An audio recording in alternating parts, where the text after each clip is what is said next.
go. The microphone is on. Welcome on board, everyone. I'm your host, DrFox2000. You're watching VolcanoX live stream, and welcome on board. I'm trying to figure out why all of a sudden my one camera is stopping as I go through things here. It's like playing musical cameras. Anyway. Welcome on board, everyone. Like I said, I'm your host, DrFox2000. You're watching VolcanoX live stream. Happy Saturday, the 10th of August, 2024. And yeah, we're doing our thing here. Welcome, everyone. Today it will blow, as what Layla says. Awesome, Layla. Thank you, everyone, for the welcomes there. We'll get to all of you. Do you need me to poke the cameras, Doug? Go ahead there, Buster. Clean them while you're at it, okay? And if you got that big long stick, put a squeegee on the end of it, please. That'd be awesome. And yeah, welcome on board, everyone. Big welcome to our moderators. First off, we have Arizona Snowman and Piggy and Sue and C&D Boy and Yvonne Kunkel, who is now in Sicily. And of course Gura and C&D Boy and Siggy and Gary 24/7 Live. He's at Skies. Welcome on board, moderators. Appreciate all you do. Also, welcome on board to all of you. And we have Sharon Stewart and Lizoid and Buster Brown, Henry Nelson, Mars 2028, Ant Memo and Henry Nelson. And didn't I say Lizoid already? I think I said Lizoid already. Kathleen's here as well. And Juliet, welcome on board. Sharon, we got, yep. Dave's here. Or Dave's not here. One of the two. But yeah, I see Dave. So he's here, sort of. Anyway, scrolling up, looking for other names. Nancy Buchanan on board as well. Welcome, Nancy. Moving up a little bit more. King Colin also here. As well as we got Juliet, yep, King Colin, Sharon, yep, Lisa Lynch also on board. Welcome, and let's continue up the list. Layla, welcome on board, and Layla, I certainly hope it does pop right away. The wait is killing me. I hate it. Waiting. And of course, I have to remind everyone, Mother Nature works on her time, not ours, okay? And that is the way it is. BPS also here. Lucien, welcome. And going up the list a little bit more, looking for others. Yvonne Kunkel was in there. Be back later, she says. Yep, that is all cool. And that's a big question. What we will see when an eruption soon. Yeah, we hope.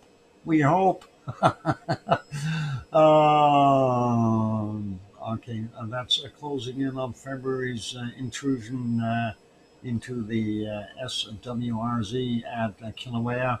Was an estimated 16 million cubic meters. Wow. All right.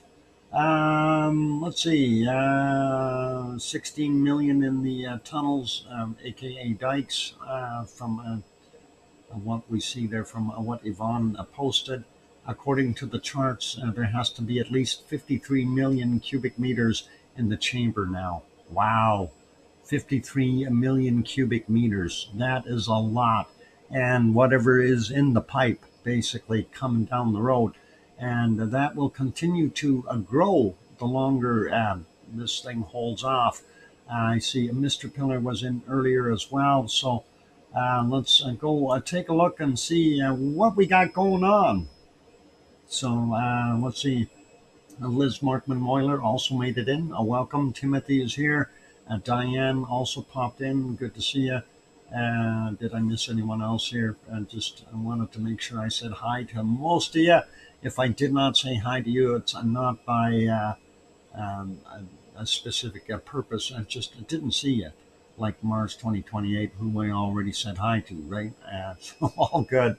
Massive amount of magma in there. If she doesn't pop, it could be a little violent at the start because some of it may be beginning to crystallize. Well, that as well as the other potential as the pressure increases within the dike, what could happen is that dike pressured magma could push through to water chambers that are down there, and we have varying places.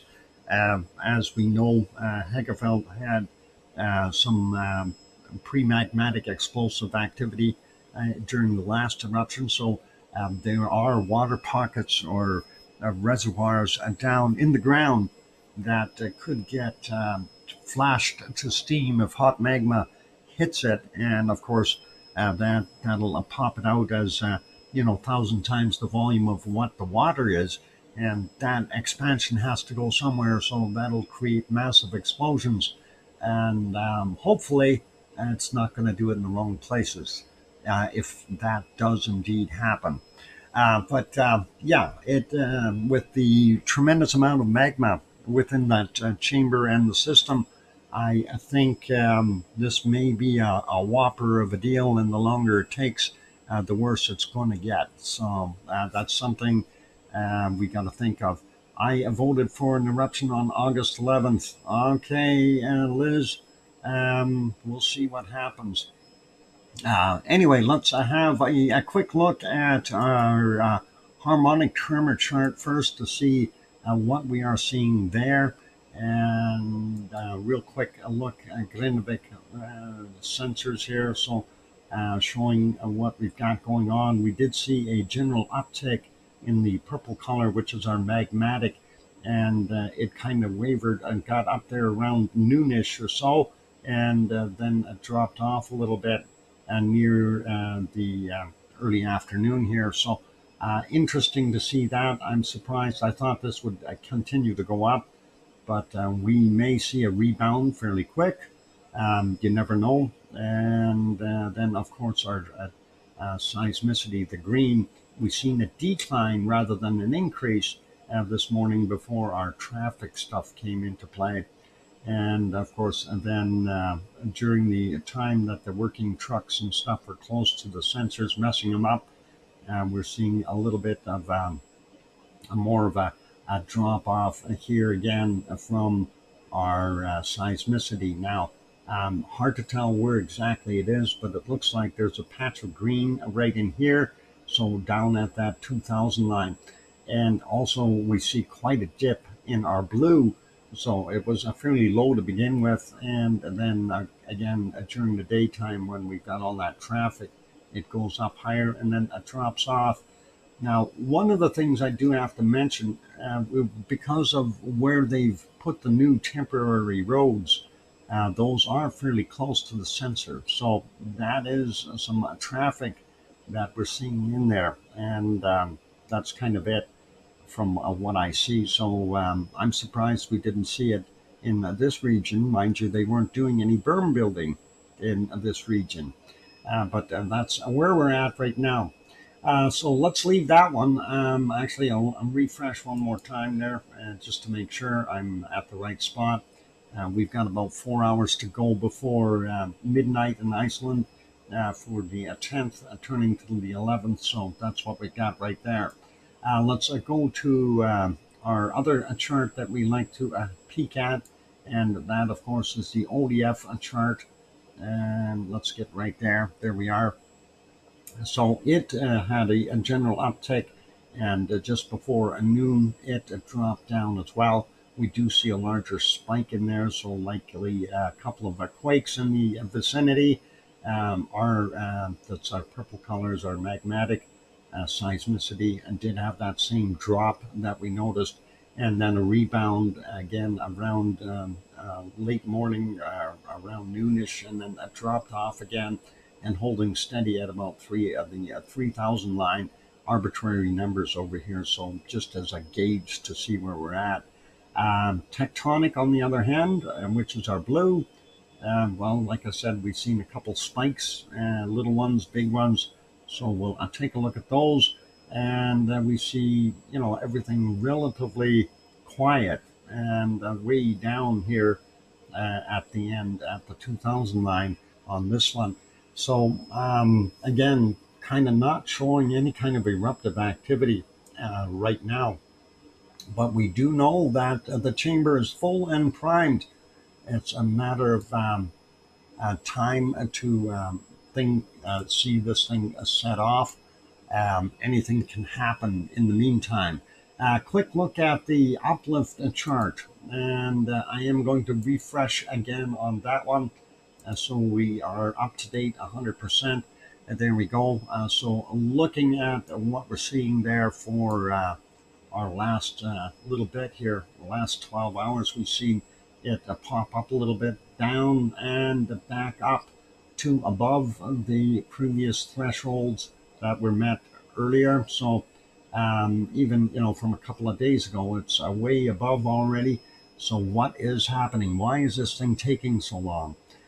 One of the things is the longer it takes, the more crystallization or hardening of the previous paths that will happen, and the more we will require bigger or larger quakes to re-break through those zones that may be impeding the flow of that magma coming through. Welcome, John Raper. Good to see you. Spreading laterally, that is likely the case, Kathleen. That's about all we can see. It's either spreading laterally or just plain and simply building up pressure as more of that magma is pumped in. And that's something, it's not just lateral, it's also the vertical movement because of the uplift. Okay, so we know that we are seeing it. So lateral would be one thing, but vertical, of course, is what our uplift is all about. And it's a forcing, and again, as I mentioned yesterday, the chamber itself, the material that's sitting on top of it, we've got 4 to 5 kilometers worth of material sitting on it. So it takes a tremendous amount of pressure to push it upwards. Olympics is about to shut down. I didn't know that. Hopefully they will have a good shutdown and nothing serious. Anyway, uplift doing its thing. So, we are still seeing that continued height increase, and that's what's being measured here for the Schwarzschild area. And let's get over to our quake map and just see what we've got there for right now. Now, it says 102 quakes on our list here for the last 12 hours. I am just going to turn on the microquakes so we can see a little bit more action in this area. And you can see a tremendous amount of new, these lighter colored whitish circles here. Of course, those are the newer quakes that are happening. And those are microquakes with the minus number in front of them. So that's where a lot of those quakes that we don't see are actually happening as microquakes. Zooming all the way out, I'm looking for stuff on the Reykjanes Ridge here, or the northern part of the mid-Atlantic Ridge, and don't see anything too crazy, so we'll leave that. Let's take a look, though. I'm going to put it back on our regular ones, and we're going to take a quick peek here in the area. First off, we see this one, 0.13, 6.7 kilometers down, and that's from 1356. I'm not sure what that one's all about. We have a couple here very close to the plate boundary. There's about 5 of them. So 1.09, 4.7 kilometers down from 1157, 0.5, 4.7 kilometers down, 1208. We got a 0.075 kilometers down from 1108. And the other one is 0.1, 5.8 kilometers down from 1203. And the larger one out of that group is a 1.21, 5.6 kilometers down from 1345. Now, something with that type of quaking going on, something I want to reiterate here is we don't necessarily have to have an eruption here. It could actually happen down here or somewhere down in this end. And this is a worrisome scenario. if and that does indeed happen. So it could be right in Grindavik, or it could be further down at the southern end of the dike. And you don't know what Mother Nature has in store for us. Let's take a look at some of these other quakes. We'll work from top to bottom. 0.36, 3.9 kilometers down, 9:57 this morning. 0.42, 4.7 kilometers down, 9:58. 0.96, 5 kilometers down, 13:08. And then we got a 1.68, 3.3 kilometers down, and that's 11:06. And there's another one in there, 0.76, 5.1 kilometers down, 13:11. So the only one there is this one that's a little bit shallower. That it may be a concern, something moving. And again, a lot of that stuff being over just to the east of Salingafeld. And of course, and that is where we're seeing all that steam rising. And that is where the basically the last time the zipper unzipped from there on in. So things to bear in mind. Anyway, 0.43, 4.8 kilometers down, 14:49 for him. 0.8, 4.6 clicks down, and that's 13:05. 0.55, 4.9 kilometers down, 9:44. 0.22, 5.5 kilometers down from 11:14. And this one right inside Grindavik is a 0.08, 2.3 kilometers down from 14:05. So right in that vicinity. Again, that one is a little bit on the scary side, being so shallow. And if that is a magma intrusion happening, and of course that is right on the line of where the dike is. The original dike intrusion took place just here beside this 0.8. This was the original dike intrusion when that happened prior to, what was it, May 29th there. So actually even earlier, I think, is when we had that. I think that was in the one before that we seen that. So anyway, very interesting to see the quakes, but no lava as of yet. Moving over a little bit into our Frankenfeld region, and we see one very, very close, and this is a Theater Hill. There's where the sensor is. And this is a 0.21, 5.5 kilometers down from 13:49. This is where Ragnar actually resides. So that's interesting. And of course, C.D. Fisher are there. The Rebbe vent in the Kobe system right there, all part of Frankenfeld. Up on the northern end, at 0.44, 4.3 kilometers down from 8:31. And we're not seeing anything else out there. So getting over into the Krusevik area, and we have a 0.49, and that is 4.7 kilometers down, 8:38. 0.3, 3.7 kilometers down from 8:34, and a 0.25, and that's from 3.9 kilometers down, 13:19. Krusevik area. Moving further to the east, we see a 0.37, and that is a 5.8 kilometers down from 12:38. And Brennensteinfjord is the area that it's in. I don't see anything else happening there. Let's grab these ones up here. 1.58, 5 kilometers down, 15:15. This 0.2, 5.6 clicks down, 18:18. And 0.4, 5.2 clicks down from 15:01. And then we got a 0.22, 6 kilometers down, 9:59.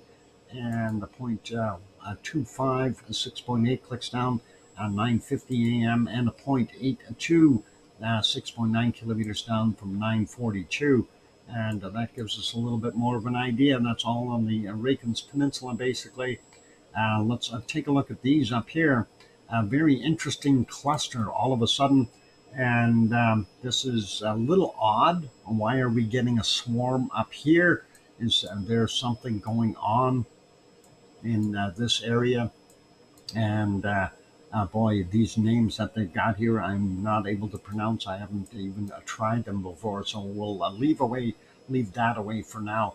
1.2, 13.8 kilometers down from 1958. Then we got here 1.3, 7.5 clicks down, 7.5 clicks down from 1853. 1.3 kilometers down from 1901. A big difference in depths. This one is a 1.5, 5.4 kilometers down from 2007. 1.2, 4.4 clicks down, 1936. 1.75 kilometers down, 1908. 1.2, 2.5 kilometers down from 1836. 1.8, 7.4 kilometers down from 1823. And 1.4, 3.5 kilometers down, 1937. 1.5 from 4.8 kilometers down, 1820. 1.4, 5.1 clicks down from 1932. 1.5, 5.2 kilometers down from 1935. And 1.9, 8.1 kilometers down from 1839.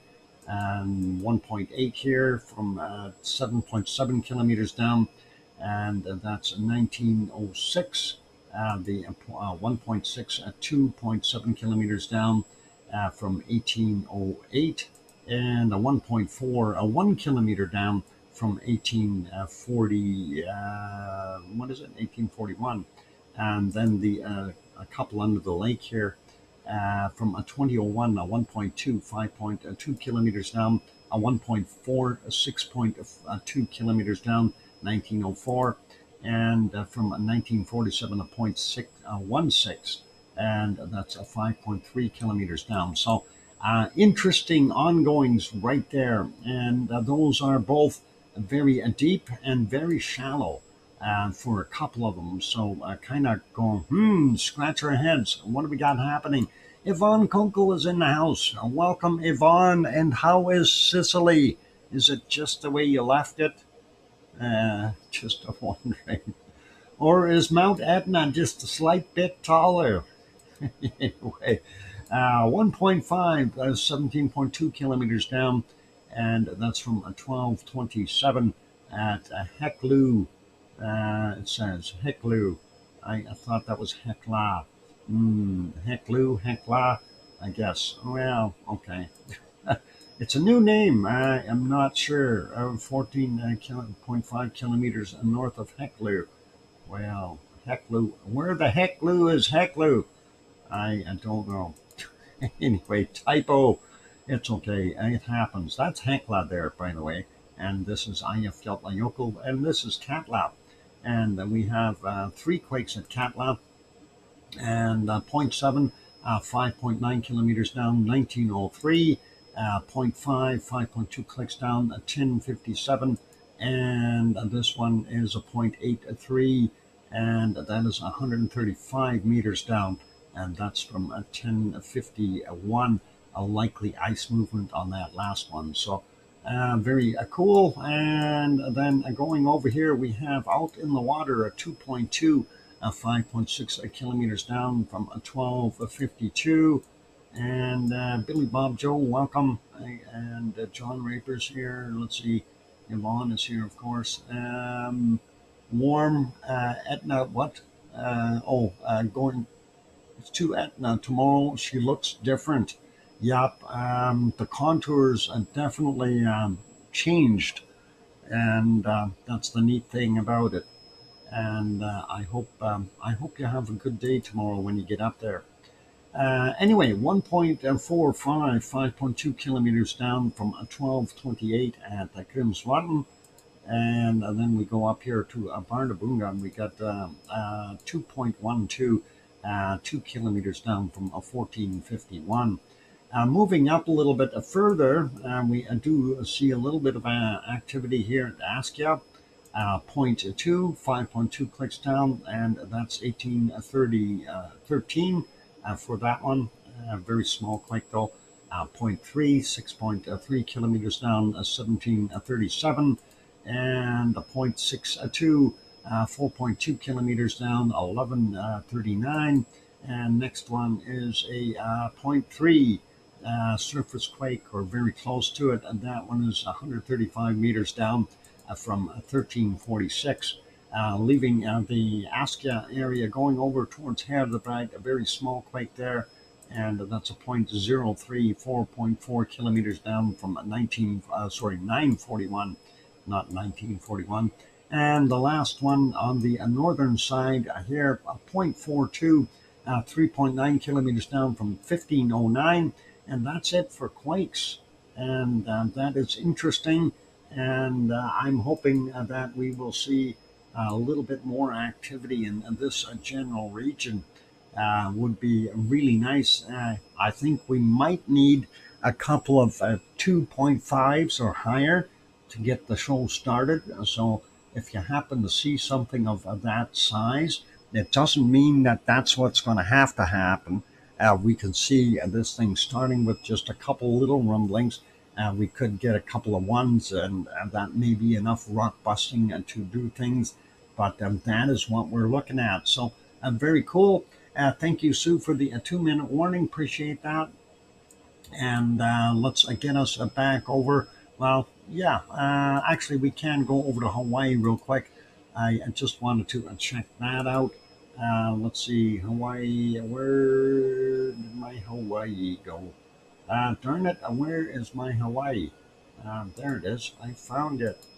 I hate when I lose places just like that. This is our Helemaumu'u crater in Hawaii and Kilauea on the big island of Hawaii. We're seeing a little bit of a degassing here. Nothing crazy going on as usual. 10:28 a.m. there, so 10:29 means 1 minute away from break. And let's do a quick refresh on this one. 10:18 is a still shot, and this, of course, just to the west slightly of the video camera. So we're looking to the east, and that is your north side over here, south side over here. And we do see some degassing going up the side of the hill here, definitely prominent. And this one here. So that's what we got going on. Not seeing too much coming off of the sides. Almost had to sneeze there. Anyway, and we see that little bit there coming out of the side wall. So nothing too terribly busy. Let's move on, and I'm going to refresh this map real quick. That's the one thing about this one. You have to refresh it if you want new updated stuff. It doesn't do it otherwise. Hardly any quakes, and that is a disappointment. If we zoom out a little bit and we take a look and see where all the quakes are, we see we have our regular stuff here in Pahala, but we're not seeing a darn thing here in our Kilauea region, and I'm kind of wondering why. Is everything at a rest? Oh, hang on, I know what it is. It's a wonky donkey and delivered those valves, and Two Pineapples is installing them, so they need the quiet. They wanted to turn off the quakes for now. Anyway, it is time for me to go take a break, ladies and gentlemen, so I'm going to go change that back to normal and go back to here and make sure all our screens are moving. I see the one was not, so we'll get that going, and that should all be happening. Yeah, they're all moving. Okay, so for those good people who are here, if you haven't yet bought that what wonky donkey was to come over to Etna. No, he was tasked with delivering the flow valves to Two Pineapples for Kilauea, and he already did his thing there at. He's got everything poised at our wonderful Reykjavik or Iceland. But if you need him over there, I understand he's got 3 more valves left in the drill bit or drill rig. He can deliver them to you in no time. We can have those there by morning for you, Yvonne. He just needs to put that thing on automatic and let it cruise. It'll just go right through the planet, of course, and get right there for you. All right, hit the like, hit the like button. Sorry, And also, if you are lurking and you haven't peeked or haven't hit that subscribe button yet, oh man, I'm having a bad day. Too much good stuff yesterday, so I might as well mess up today, right?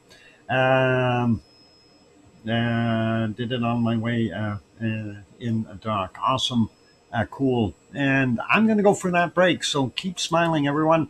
And I'll be back after a couple of songs or three or so. And uh, he can deliver it next year when I will when we're in Hawaii. It's already done. How was the Black Forest cake? Well, I've had two slices and they were both delicious. I have six more slices to go. I don't know if I'm going to make it through all of them before the cake goes bad. Maybe I'll have to see if some unsuspecting victim wants some really, really good cake. I'll have to share it with somebody. Otherwise, I'm going to start looking like a Black Forest.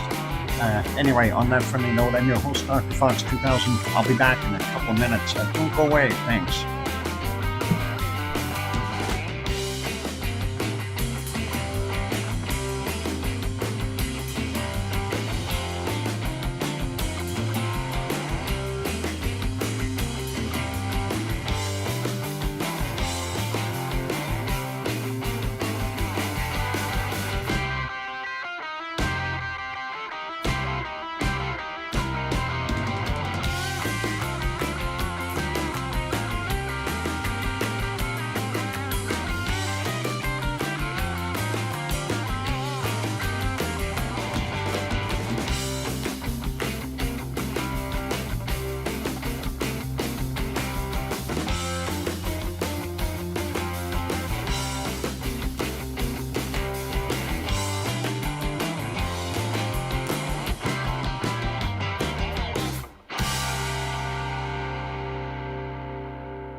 Okay, there we go. Got that microphone back on. Thank you for the welcome back, sir, from and Memo and Mr. Pillar and Sue and Layla and Dave and Mars and Henry Nelson. Awesome. Thank you, everyone. Appreciate the welcome backs. And let's just do something here. Thank you, Kathleen. I wanted to show that other report that we had from our wonderful Schwarzenegger area, and I could have shown that here before I did the Hawaii thing, but let's show that real quick. So, Schwarzenegger volcano update: a seismic swarm and ground deformation, inflation continue. And here is a interesting map that they've put up, as well as a chart indicating our activities in the last little while. And of course, they are giving us the dates and, of course, what's been transpiring. So, quake activity quite high. Anyway, it says the earthquake distribution between the Sunukar crater row between the 3rd and 9th of August. In the upper right, a graph illustrates the earthquake magnitudes, and the lower right, a bar graph or bar chart shows the weekly number of earthquakes. The bar chart indicates a rise in seismic activity in recent weeks compared to the low activity observed during the last eruption from May 29th to June 22nd, and that is from IMO. So obviously, looking at what we're seeing as a real heavy concentration up here, just to the northeast of Salingafeld. This is again, that is the area where we are seeing the that smoker or the steam coming out. So that is likely going to be where the zipper will start unzipping from. That is what I'm thinking. We are seeing a bunch of quakes down here. And again, we have to kind of consider that if our uplift is concentrated in here as the primary area, this is on the edge of that. And that will indeed show some cracks and stress quakes in this vicinity, but we also have the dike in here, so that again throws a different element into it. Are we going to see an eruption up north and it unzip all the way and down to the south? But we also can't eliminate the possibility of this thing actually popping out in the water, and that's something to kind of heed. It could happen, but again, not very likely. I think most of it will happen up in the north, is my opinion. But we do have a bunch of indicators that will possibly play a role down here, right around the Grindavik, in Grindavik, and I'm hoping not. I hope that scenario is not realized. I hope that we stick to what they refer to as their likelihood or system one, reaction. And this is unrelated, although a nice photo of some lava glow in amongst some cool lava, as the heat, of course, causes the expansion and a little cracking there. So we'll leave that. Anyway, it says, let's get rid of that. The swarm of small earthquakes beneath Schwarzenegger region continues to increase at an increasing trend. Since May 5th, nearly 300 quakes have been recorded in the area, most of which are below magnitude 2 or 1 even. And measurements continue to detect the area to the uplift of magma accumulation in the reservoir beneath the system, or system beneath, reservoir system beneath. So all cool. So that is kind of in there, and we kind of have to wonder, what are we going to see? Anyway, thank you, Sue, for sending that one in to me. And I wanted to go over really quickly over to where Yvonne is.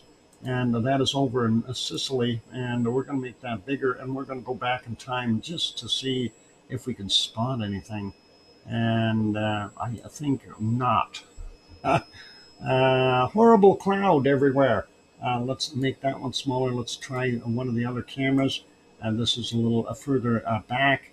And that shows a little bit more of that cloud activity. This is about 8 hours ago. So, yeah, the cloud sitting right on top of Mount Etna. Very difficult to tell what's going on, if there is any degassing. And I'm sure there is. I kind of peeked last night a little bit, and there was still there. You can actually see a billow coming out right there. There was still some activity going on. If we go back a little bit there, we can see it again. Yeah, there's definitely degassing from the vents up top, and absolutely it's changed, as Yvonne mentioned. So Adele is here. Welcome. Good to see you. And yeah. What? There we go. Yeah. No zipper emoji. What? No zipper emoji? We need one of them. We'll maybe have to make one. Anyway, I figured I'd show that real quick so Mount Etna does not get left out, because it has been busy as of late. And Yvonne is now there for a while. So, all cool. Let's put that back on live. That is the current situation. We can't see a darn thing because it's nighttime and there's no lava coming out. So that's what we got. Going to make that one smaller. We're going to head on over to our next one, from Mount Etna all the way over to Central America. This is Popocatépetl in Mexico, about 70 kilometers southeast of Mexico City. And as you can see, there's some cloud right over top of it. I'm trying to find a spot where we can see a little bit more. And going back a bunch of hours, we see that cloud level or layer was fairly low. And come on, there we go. Yeah, not doing so well with that. And let's see if we go further back in time. Well, we almost have to get all the way into a nighttime to be able to see anything.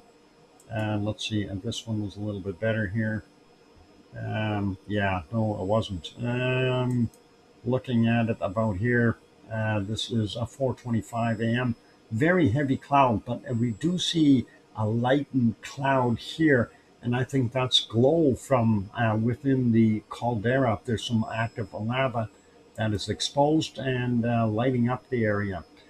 Very heavy cloud all the way through, so not good visibility, unfortunately. And we go all the way back, and that is it. There is that definite glow I was speaking of, and that is from 2:37 a.m. So that is what we got. Had to charge on the phone. See you later. Okay, Yvonne, you take care, and all the best, and hopefully we'll catch you on later when the eruption at the snooker trader row takes off and the zipper unzips. Anyway, that's what we got going on there at Mount Popocatépetl, Central Mexico. So very cool. Let's put that one back on live, and we'll make that smaller. Go over to our next one a little further south, and this is Fuego. Fuego is in Guatemala, and it's hiding. And of course, they seem to have afternoon cloud in there all the time. Kind of starts out about 10 to 11 o'clock usually and does its thing. Here's a little bit of puffing. This is from 9:07 a.m. And if we go back, we see multiple other ones. Huff. Are you huffing and puffing? Um, Hopefully everything will be okay there, Yvonne. And I know you really wanted that eruption to happen, and while you were there, and so did I. I wanted to see it happening on the 9th, but it didn't. Anyway, going back all the way to 5:12 a.m., we see a little bit of glow up in the top of the caldera of Fuego in Guatemala. And if we go back further, we were inundated by clouds again. But we did have a little bit of visibility here. This was a little bit of a small pop. And we'll kind of just look at that. There it is, 3:06 a.m.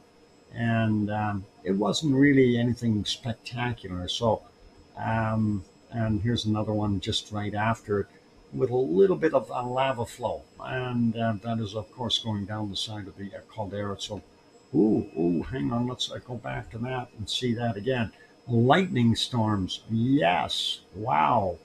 Okay, some lightning flashes, and yeah, of course, that'll get your juices flowing if you get hit. Don't be up there. Well, there's a lightning storm. You're very susceptible on the top of a mountain. Anyway, let's put that onto a live. That is the current condition. We are clouded out, volcano gray there at our wonderful Fuego in Guatemala. Let's go a little further south, and we're going to Nicaragua. We're going to refresh this shot. This, of course, is our wonderful Conception volcano. Concepcion is definitely doing its thing. We do see the cloud hat over top, and that is likely due to heat coming out of there and interacting with some of the local moisture, creating a little bit of a cloud sitting on top, and perhaps even throwing out a little bit of tephra, some ash. And we don't actually know what's coming out of there. Nobody's done tests that we can tell. So that's what we got ongoing. Let's leave that one be, and we'll go a little further south, and this time to Costa Rica. And there is Rincon de la Vieja, or at least a little bit of it. And we see the base and part of the left side of the caldera here, but not very much. The rest is covered in clouds, unfortunately. And this is in a rainforest, so this is something that we do have to expect. So that again is Rincon de la Vieja in Costa Rica. Next one is also in Costa Rica. That is a Poaz crater, and that one is so badly fogged out that we can barely see anything. Now we can see the railings, the safety railings here. But the crater is in there. Unfortunately, we're not seeing it. So let's leave that one be. We're going to our next one. We're going further south into South America, and we're going to have a look at the Parisi and see what Parisi's got going. Well, at least the Parisi is sort of showing itself. We don't know exactly what's going on underneath there, but there is cloud sitting over top. I have no idea how much is degassing and how much isn't. So that is what we got. So some of that is just a regular cloud, as you can see it over here, just moseying on over top of the caldera. Normally when it's open and clear, we can see what is degassing. So let's leave that one be. Let's take a look a little further south. So that again is Parisi in Colombia. We're going to go down to our next one, and we're going to refresh this shot here. And this, of course, is supposed to be Villarrica and the Laguna del Mole, and of course our Puiwi cordon coulier, or aka a chicken cordon bleu. So yeah, apparently Villarrica not visible. It says an error occurred when trying to load the photos. Yeah, okay. And the other one is, of course, our wonderful chicken cordon bleu. Looks like it's raining like mad there. They've got some weather.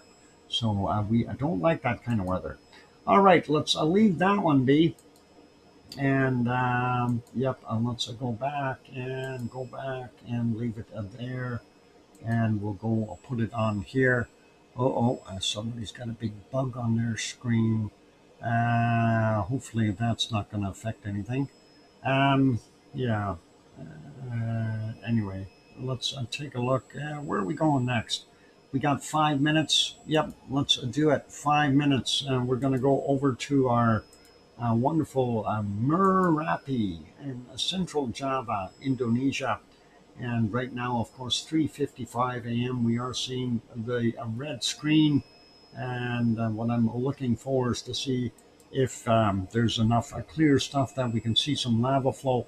The one side here, this camera from on the side, obviously showing something, but we got so much cloud in the other ones, we can't see a darn thing. Let's go back a little bit further. Maybe we'll get lucky and they'll have a better view. So far, not seeing anything of interest. There you can see quite a bit of a plume going down the hill and active flow, but no visibility from the other cameras. Going a little further and getting all the way back into a daylight again, and we're not seeing a darn thing. So no joy for Merapi in central Java, Indonesia. And let's put that back on live. We'll make that one smaller. Go to our next one. And I doubt that Madame Rusa has anything up for all a volcano, and she does not. So we'll leave that be. The last one was from August 8th, so we'll leave that. And we'll carry on to Mount Ruapehu. That one too, very poor visibility due to cloud work. And once again, it is the winter season for them in New Zealand. So, for them to have a more cloud and the like is not out of the question. And again, we see quite a bit of that fog. So I'm not going to worry about it. We're going to leave that as well. And current condition is just not visible. Make that one smaller. Go to our next one. And we want to see our flea market. Yay! And there is our flea market, ladies and gentlemen. And so first off, the lake is the caldera for Taupo. That is in central portion of the North Island of New Zealand. We do have Mount Ruapehu hiding behind the clouds out here in the background. And of course, here's our flea market and the selling the best artesian fleas that we could ever find. Piton de la Fornaise, a volcano, maybe? What's happening? Who said that? Was a bad. Okay, was so bad. The whole island was thought to have been written off until realized itself. What isolated itself. The flows reached the sea, wiping out a town. When was that? Um,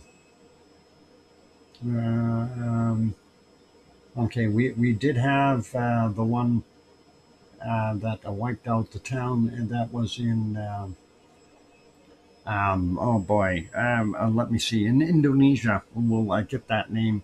I can't remember it right now, but we'll talk about that one a little later once we get over there. Anyway, Taupo, of course, 42 Fahrenheit, 6 Celsius, quite cool there today. And it is only a 10 a.m. there or thereabouts.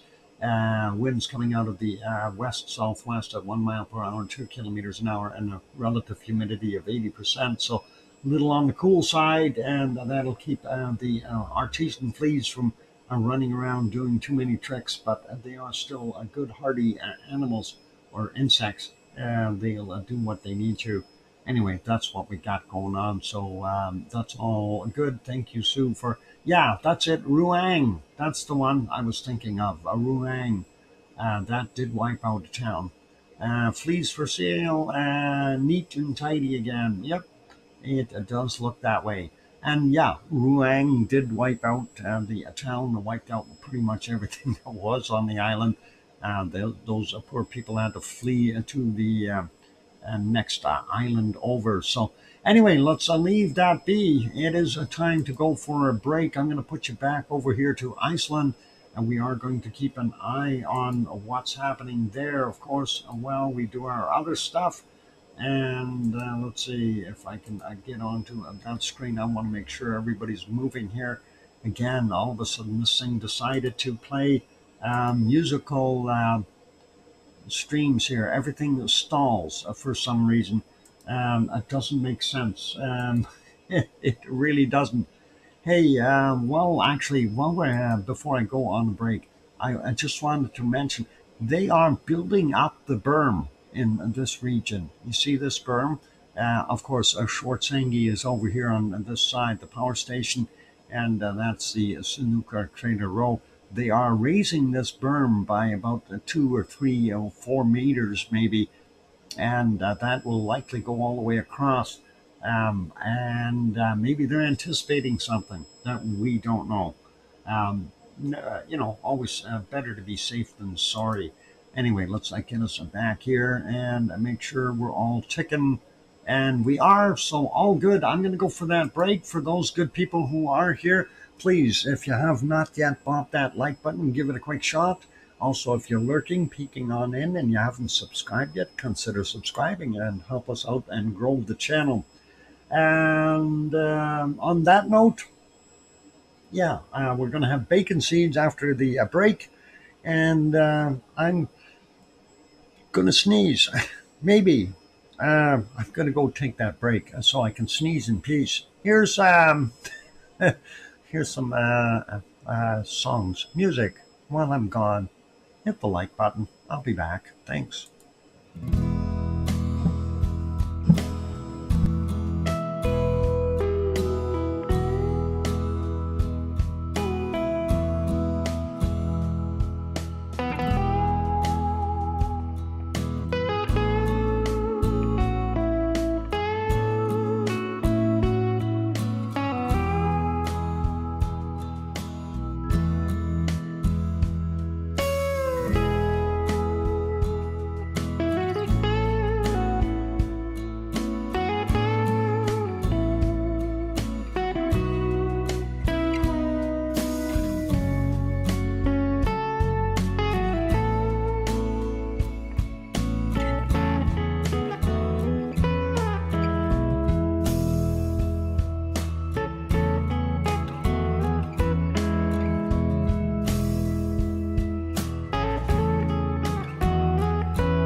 And there we go. The microphone is back on. Welcome back, everyone. I'm your host, DrFox2000, and you're watching VolcanoX, a live stream.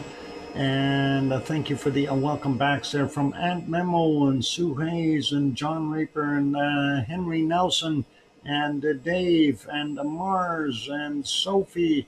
And I think we got everyone. And welcome, Billy Bob. Billy Bob Joe. And also welcome to DJ Puff the Third. And thanks, Buster and Sharon, saying, "Hear you, Doc." Okay, all good. And thank you, Brian. Welcome on board. And thanks, Lucien. And Lucien, I think you were talking about those very high plumes. So yes, Cumbre Vieja in La Palma was one of them that had those tremendous, loud, straight up ejections of magma or lava, a very, very heavy pluming, and they sounded like rocket engines when they were going. And that is one of the things about there. And you were kind of saying that you hadn't seen anything like it in other places. The other ones that we know of course, Mount Etna has had that in several of the vents that we have seen video of. And the other one that you might want to look back on, and I remember doing a piece on Ibu at Halmahera Island, where it sounded like that rocket engine shooting out, and looking at the way that vent was basically a round hole, just shooting it out like a rocket. So that would be something to take a look at. So Ibu, there are in Indonesia, Halmahera Island, and yeah, that sound was eerie. And it is. It's like a rocket sitting in the ground shooting upward. That's like absolutely bizarre. Yeah, and we don't see that very often at the other places because usually it is more spread out, right? And we'll see. Anyway, let's get over to our bacon seeds because that is what is next. So let's go on. Okay, my neighbor's baby daughter is finally walking now. Was out front of the old flat, being very brave. DJ is so proud of baby sister, and that is awesome. And good to know that that little one is learning to walk. That is always important. We like to see little ones growing up. So innocent, and of course, and then once they start walking, their world starts getting larger, and more things to explore. And it's always a pleasure to help a little one understand what they're looking at and what they're seeing out in the world there. So pretty cool. Anyway, over to bacon seeds. And of course, this is our birthday bacon seed from yesterday that we had. So we figured we'd show him real quick. And in case my mother is watching, happy birthday, Mom. It's her birthday today. So all good. I doubt that she's watching, though. Mind you, she's staying with my brother, so he may be peeking in. Nevertheless, there's our first bacon seed for today. That's just a little wee one. He's only a day or two old, and very, very cool. And that is absolutely a wonderful. Thanks, Henry. I will pass that along to her. And yeah, beautiful little bacon seed. Let's see. We'll get to the next one. And here's some more little bacon seeds. And that one's giving us the eye, a blue eye at that. Thanks, Sue. And good looking seed. Yep, I like this one too. Very, very nice. And very, very young. So let's continue on there, John Raper. Thanks. And we'll get to this next one. Somewhat spotted. I like the coat on this guy. He's got a very, very interesting camouflage, if you will. And he looks like a sturdy pig, but he could gain a little bit more weight A little bit more bacon on those bones would be nice, and that'll be cool. And very, very awesome. Let's go take a look at our next one and see what we got. There we go. I think somebody needs a hogwash. This one seems to have been brown nosing. Oops. Uh, dirty, dirty. And yep, thanks, Henry, for throwing that power, browned off. Okay. And that hogwash. And we got that going. Vulcan ears. Yep, definitely. Let's continue on and see what else we got. More brown ones with spots. He's smirking. He looks like he's about to attack his prey. He's just laying in wait. He's got an eye on whatever his target is, and he's poised to attack. So yeah, be very, very careful. And a ginger pig. Yep, they are definitely cute. I like it. Let's get to the next one. And here's a happy camper and his buddy. They're out and about and doing their thing. So enjoying their beautiful green grasses. Nice place to be there. And definitely hogwash is required for both of them. They are dirty. Earbud piggy. Yep, he's got one of those cell phones put in there. Yeah, yeah, John, it's a top secret cell phone. It's made to look like an ear tag. They have technology that we don't know about. Okay. Night, Adele. You take care, Adele, and get some rest. All the best to you. Hopefully, we'll see you tomorrow. And next to bacon seeds, well, looks like three walruses. Um, these guys are definitely not looking starved. They are just having a lazy day out there in the hay. So, absolutely wonderful to see that, and very cool. And let's get on to the next one. Piggies in the straw. Yep, triplets, possibly. And here's another one. A little out of focus, but yep, definitely hogwash required for these two. Definitely. The legs specifically. Wow. Okay, let's continue on and see what else we got. Yep, our second last one is this one here, and two of the little ones at the milk bar doing their thing. No hogwash required there. They're all good, and they're just having a little bit of a breakfast, I think, or dinner or something. Very cute. Anyway, let's go to the last one. We actually have two bonus bacon seeds, so we'll take a look at those as well. This guy here, I'm not sure if we've seen him before, but he's got a little, or she has got a little one. I don't know if they're brethren or if that's a mom and a little one or what that is, but looks okay. They are a little dirty, but hey, pigs will be pigs. They're not really that bad. Look surprised. Yeah, they got caught in the act. They were having some dinner, and yeah, I'm very kind of like, huh? You're taking a picture of me? I want some food instead. Anyway, here's our second last one, and I thought this was an awesome picture. And yeah, definitely need to get a hogwash in there. But Mama and the two little wee ones, and the little wee ones are hiding under Mama's ear, which is really, really cute. I thought that was a fantastic picture, so I added this one, and that is very, very cool.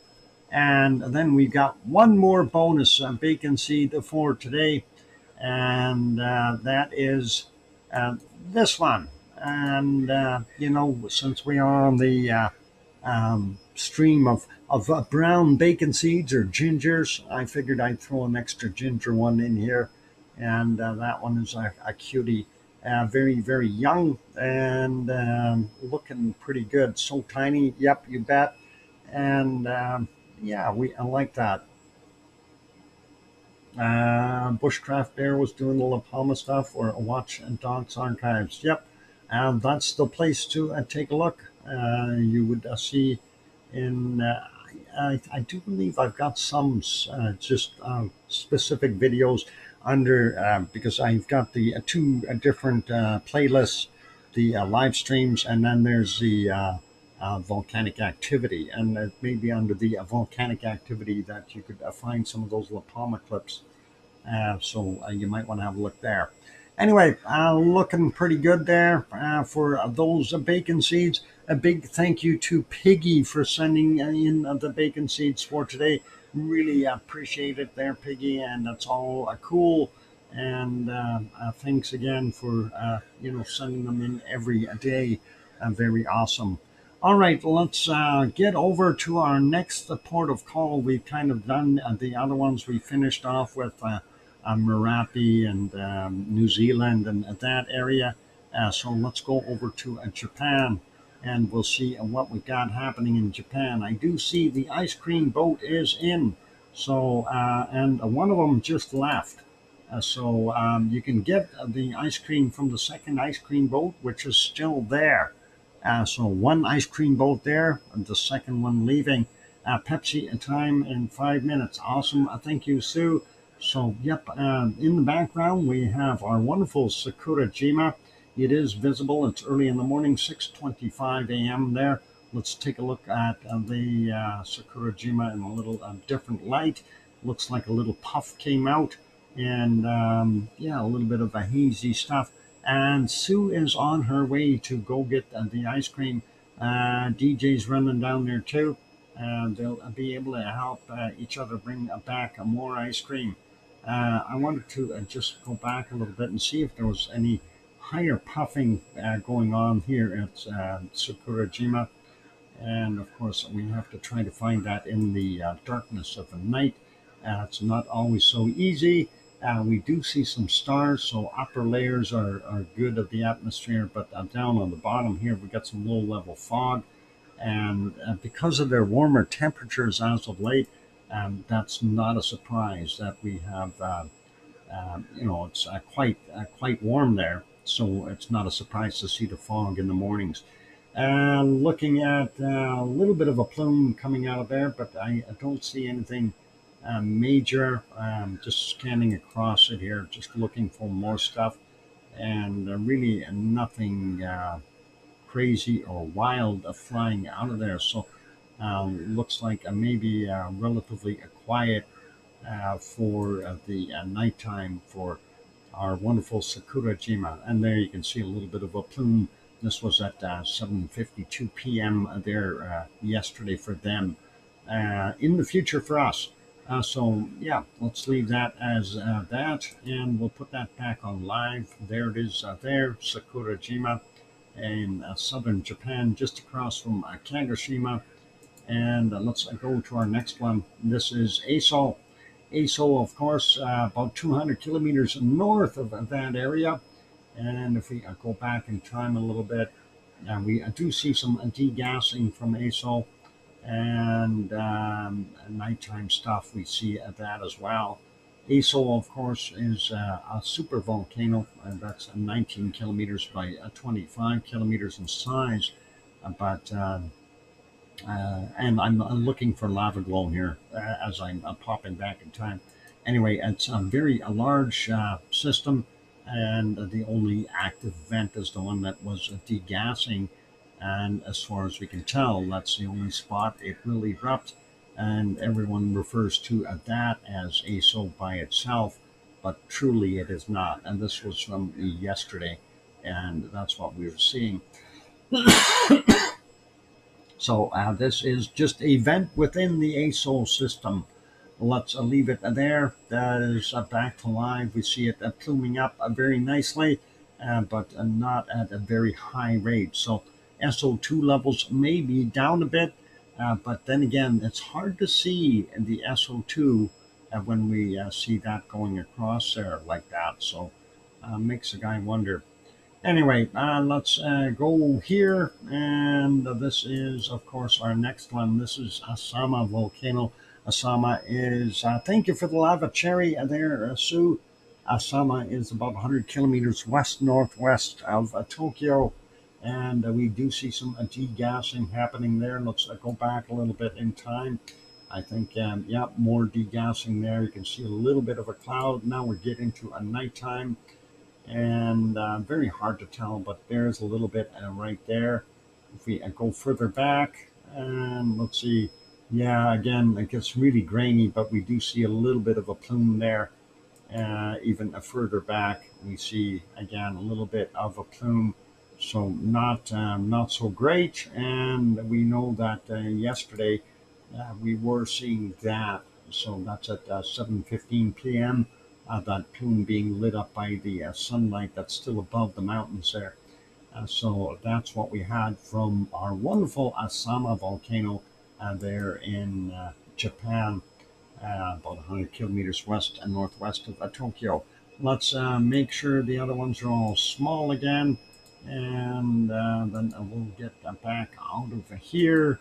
And okay, the first ice cream boat had gone. The second one is still there. If you need seconds, you can go there. Barbara, welcome and good evening. So awesome. And it is time to put us back to Iceland, and we'll get back over there and keep an eye on what is going to pop out. Hopefully something will erupt. So yeah, yeah, I'm going to go take a break here. So please, if you have not yet hit the like button, give it a quick shot. Also, if you have not yet subscribed, consider subscribing if you're lurking and just peeking in and you like what you're seeing. And on that note, I'm your host, Dr. Fox2000, here in Edmonton, Alberta, Canada. I'll be back after the break. You're watching VolcanoX live stream. We'll be back. Here's the music.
And there we go. Microphone is back on. Welcome back, everyone. I'm your host, DrFox2000. You're watching VolcanoX live stream. And hey, I forgot to mention this morning again, the little one was there. So LB did bring Ripper in again, and that was at 6:16 this morning on the bunny stream. I forgot to mention that earlier. For those animal lovers, you can see the little guy very clearly as he was sitting there enjoying his stay with Mama. So very cool. Anyway, thank you for the welcome backs there from Aunt Memo and John Raper and Albert Girl and Sue and Dave and Kathleen and Mars 2028 and King Colin and anyone else who said welcome back. Thank you, everyone. Appreciate all of you. And yeah, let's continue on with what we're seeing. Hello again there, Dr. Fox from our wonderful Buster Brown. Thanks, Brian, as well. All right, time to go and do the volcano report. So let's get at things and make it happen. Late Friday's volcanic activity. We only have one volcano on the list, and that is Luotobai Laki Flores Islands in Indonesia. Flores Island in the Indonesian islands. Anyway, volcanic ash to 9,000 feet, 2,700 meters, reported at 21:30 today. And the rest of the report is not so bad. 9 volcanoes for Saturday's activity listed, and we'll start out with Sabancaya in Peru. Sporadic emissions to 24,000 feet or 7,300 meters reported at 2 a.m. Then continuous ash emissions to 22,000 feet, 6,700 meters reported at 1,400.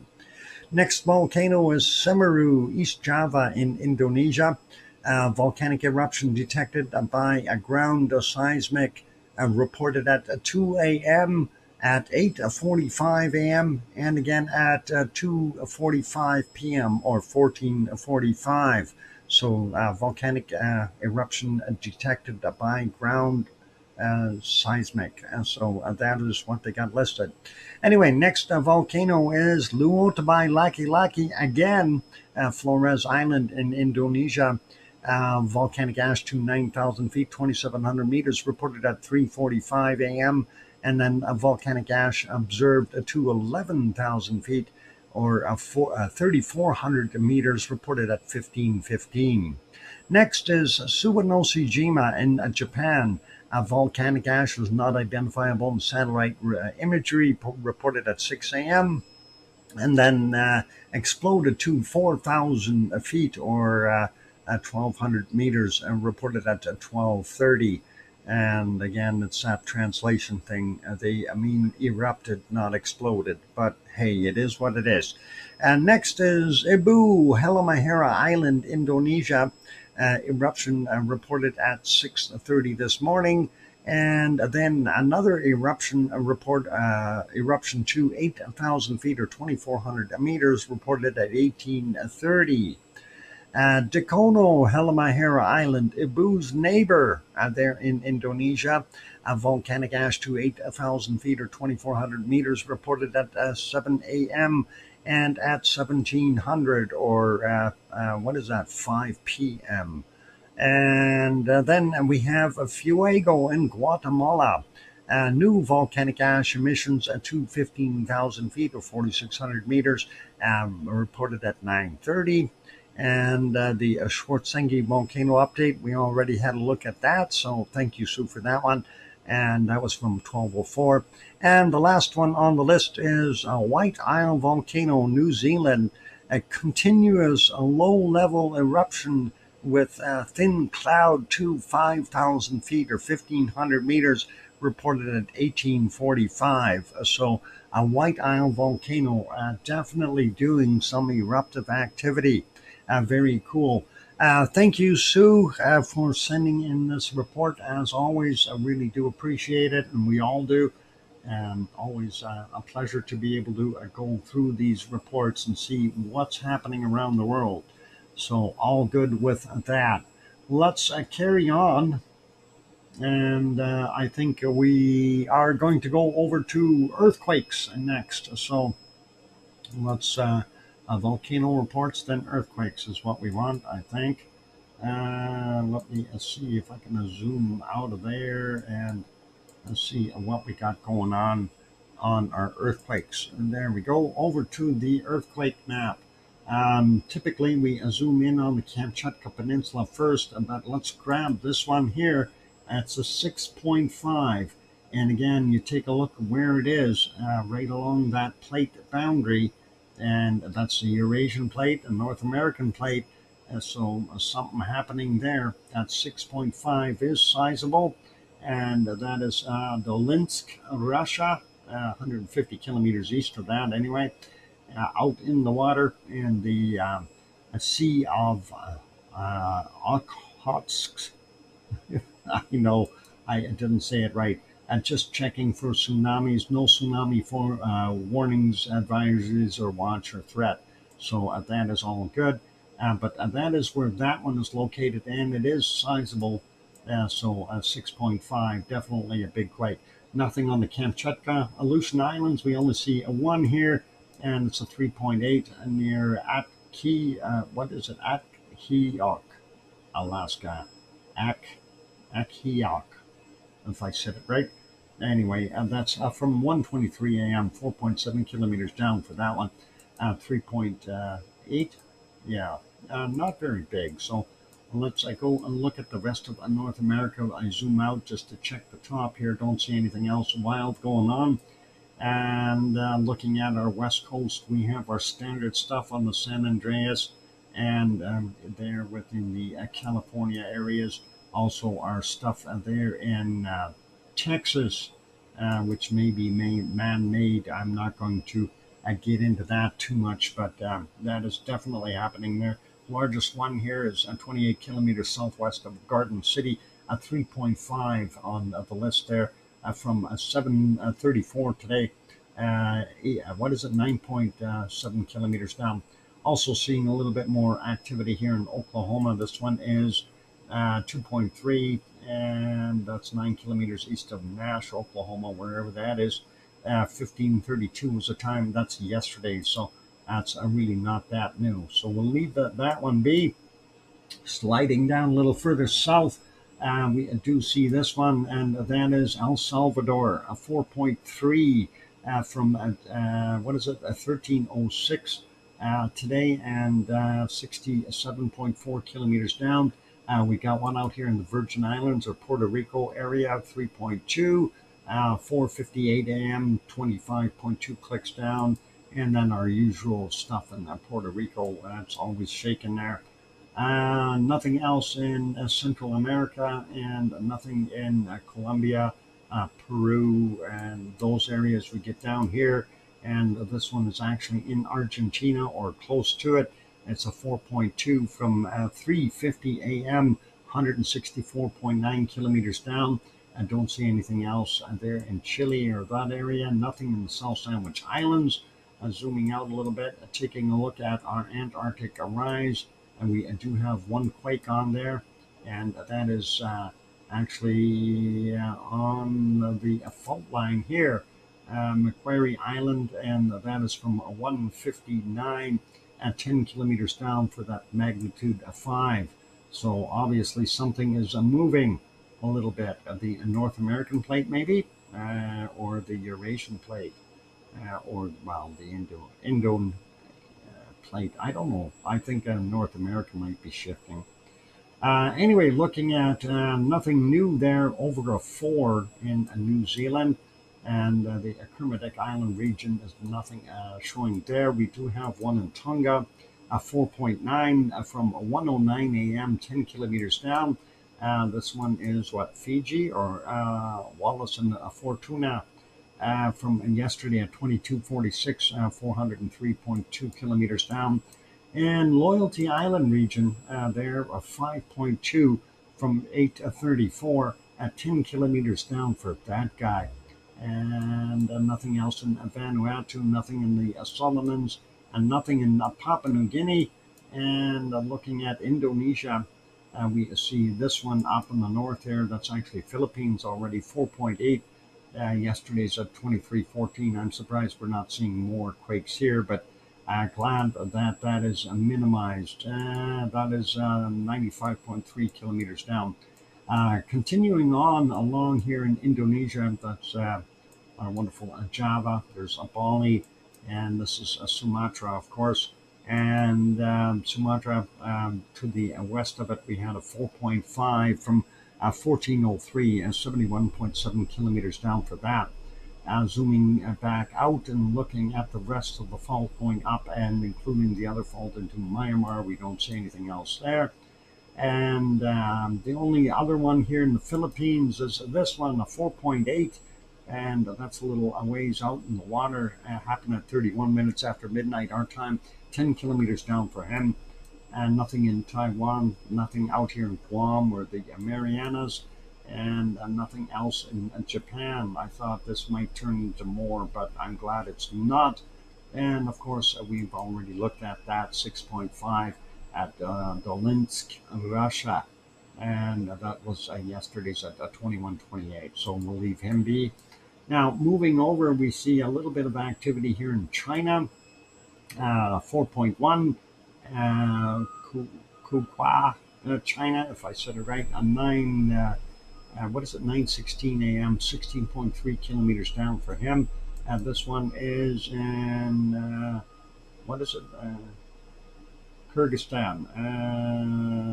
4.2 happened yesterday at 23:26, 20 kilometers down for him. The other one looks like Pakistan or Afghanistan. I'll take that. 4.4 from 64 kilometers north of Khalkhet, if I said it right, Afghanistan. Hopefully, Qualate, I think. Okay. I'm bad with weird pronunciations. It's all good. Anyway, nothing new in Africa. We do see that one here in our Iranian area, and of course that is yesterday's. That was a 4.3 from a 1654, and 10 kilometers down for him. And then of course nothing pushing up into the Anatolian plate yet, and of course the Aegean plate would be pushed because this kind of curves around. Don't see anything happening there yet. The Hellenian arc may be getting a few more quakes. We'll see what happens. And no quakes over here, other than hang on. Where is Redanzo? Redanzo, where are you? There's Redanzo.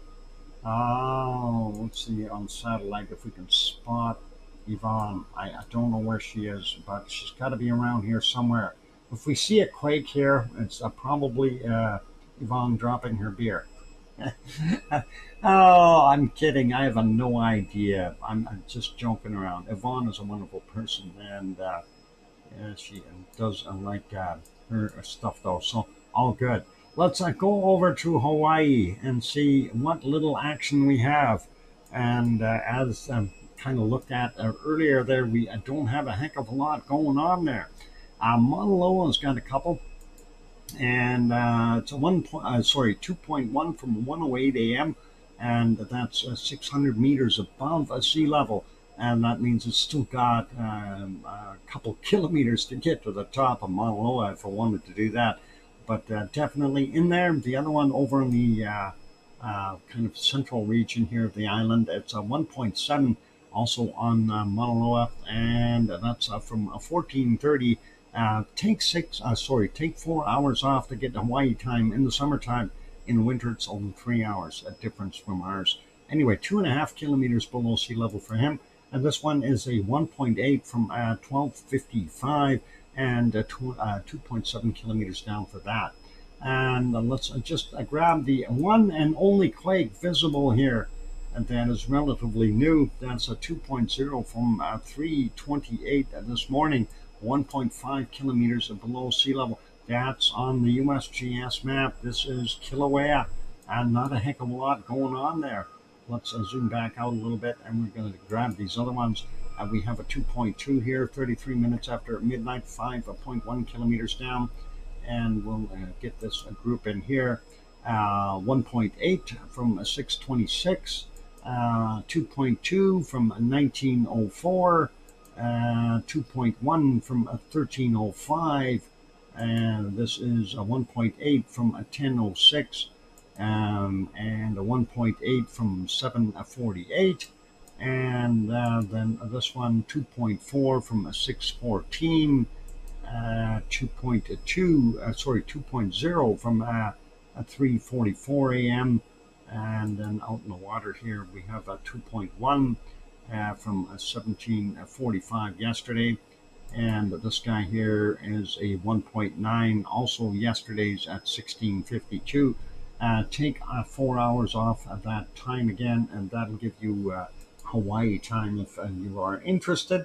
And there you go. That's it for Hawaii. We don't see anything else quake-wise anywhere, and that is all good. So we will go over to our windy.com after the break.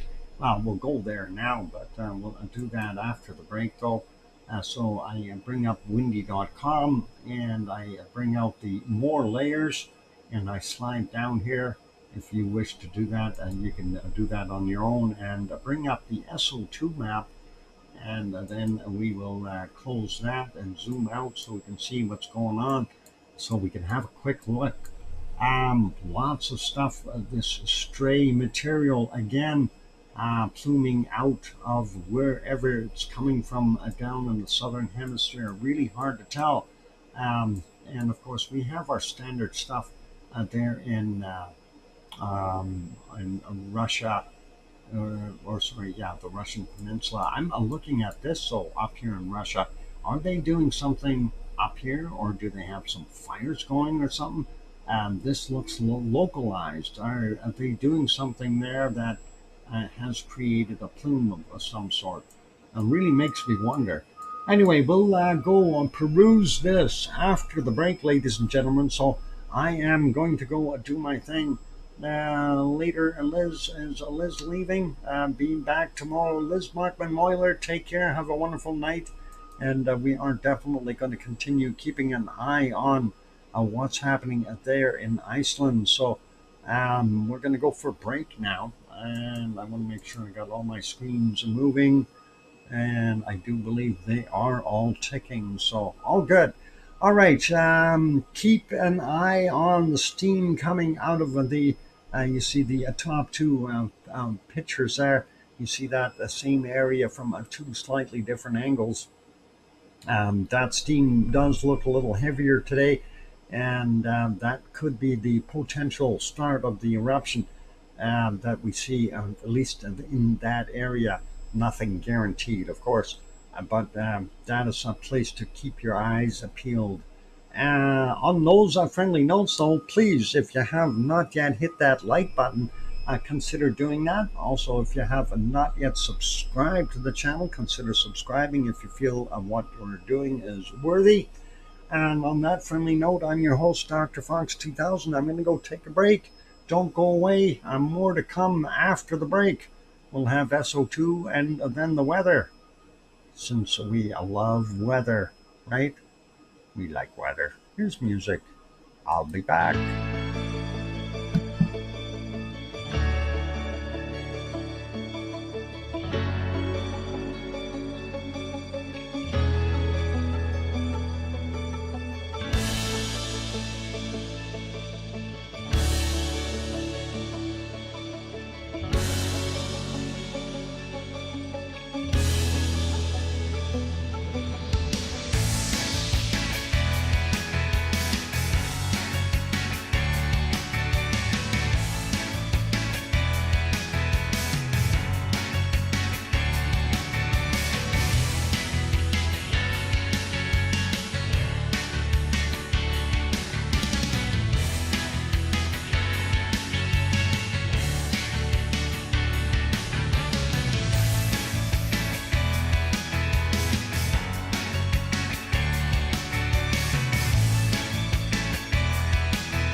And there we go. The microphone is on. Welcome back, everyone. I'm your host, DrFox2000. Of course, you're watching VolcanoX live stream, and we are anticipating an eruption basically any time there in Iceland. And thank you for the welcome backs from Aunt Memo and John and Albergirl and Dave and Hermie and Fluffy, maybe. Thank you. And Sue and Susie and Mars and King Colin and Sharon Stewart going, hear you, Dr. Fox 2000. If any time is end of August, Buster Brown, don't torture us like that. Yeah, we are definitely waiting for something to happen. Honestly, we are on our tippy toes, just waiting, all hyped up and anticipated, jumping up and down, hoping to see something happen. Oh wait, hang on, that guy's not doing that. Get off of there. Oh boy. Okay. So anyway, anything is possible. Let's leave it as at that. So I sent you an email of a shibboleth. I got the email of a shibboleth. I was trying to find where I put shibboleth, and that's a part of a problem. Where the heck did I put a shibboleth? I actually have a shibboleth. Let's go here. No, this is not shibboleth. That is actually, let's delete those. It's no longer Scott's birthday. Forget it, Scott. Scott's not here. Where is my shibboleth? It was under the other one. Maybe. No, not under there. What about this one here? It's gotta be underneath here. Let's switch that. There we have it under shibboleth. And there we go. We do have it loaded. So looking at what we're seeing, and some beautiful lenticular clouds that are over top of our wonderful Mount Shibboleth there on the Kamchatka Peninsula in Russia. And that is pretty cool to see that. And let's make that smaller, kind of a medium shot here. And that one doesn't have a bigger thingy on it, but that's okay. You can see how those cloud layers were forming. And of course, the egg is in here somewhere that we can't really see because it too is covered by a cloud. So pretty cool to see that. Anyway, let's take a look at the long range shot. It too is a little bit on the small side, but it gives you a little bit more of an idea where it's located with the other volcanic activity around it. So not too much else in the vicinity. Anyway, thank you, Sue, for sending that in. And of course, that is always a welcome to see some of those areas. Anyway, that puts us back here watching that steam come out of there. I'm hoping that we're going to get some type of an eruption. We also have some steam way off in the background here that almost looks like smoke rather than steam. Steam usually dissipates, smoke does not. So that's what we're seeing off in the distance there. And if we take a look at some of the other shots, like in here at Grindavik, we don't see too much going on there. Fairly quiet and appeasing right now. Hopefully Grindavik will stay okay. The sensor is down in this area somewhere down here. Our alien has left. He was sitting there, or maybe he's left an imprint or something. Maybe he's disguised himself as a rock. I have no idea, but looks a little odd. And the other ones, of course, taking a look at this is from Hegefeld, looking at our wonderful Sunny and the Sanukar crater row along that line. And of course, this is where it happened last time. So that's where it started out and all ripped down here. So we'll see how it does this time. If it does erupt here, we'll likely see the zipper unzipping again in that same general area to the north and to the south. and we'll see how far south it goes on Hagefeld. That's the big thing. With so much magma available and such high pressure now, the longer it takes, the more pressure builds up. This could be an even larger eruption than the last one, and the last one was pretty much larger than all the previous ones. So this is something that we have to consider. We have a lot of magma that's poised to come out of there. Anyway, let's get over to our SO2 map. We did want to take a look at that. So let me get on the right screen and taking a look at, we did kind of peek at it a little bit, but let's get to the nitty gritty. And of course, we are seeing here in the Kamchatka Peninsula, we got Shibboleth up on the top, then Klyashevskoy, Bezimiany, Karinsky, and Mutnovsky on the bottom on the peninsula. And there may be some other volcanic activity there as well that we don't know about. And then down here on Paramashir Island, Ibiko doing the majority of the work. Chikarachi is there as well, but all of that is just plumed out and kind of scooting along the Aleutian Islands to the south of it for the most part. And then we see a little bit extra here from Sheldon, but not a heck of a lot. A big circulation here, obviously some rain going on, and that rain, of course, will wash out a lot of that SO2 out of the air. Looking at what we got here, that's from the pulp and paper mill in Anchorage area. And then we're seeing some of that SO2, the SO2, the smoke that was developed by these forest fires here, and the SO2 went both north and south, and of course is inundating most of Washington, a good chunk of Oregon, as well as the coastal areas here of Vancouver and inland as well in the southern parts of BC, and then kind of all the way through BC and getting up into the Northwest Territories. These other spots are indeed forest fires, so those are burning up there, and the rest of the SO2 up, and none of it is residual stuff. Alberta, not as bad. Saskatchewan does have some fires, so they've got a little bit of SO2 there as well. Manitoba looks a lot lighter up in the north. There's a little bit there, but not much. And most of Ontario looking pretty darn good, even around the Great Lakes. Most of that is doing very, very well today.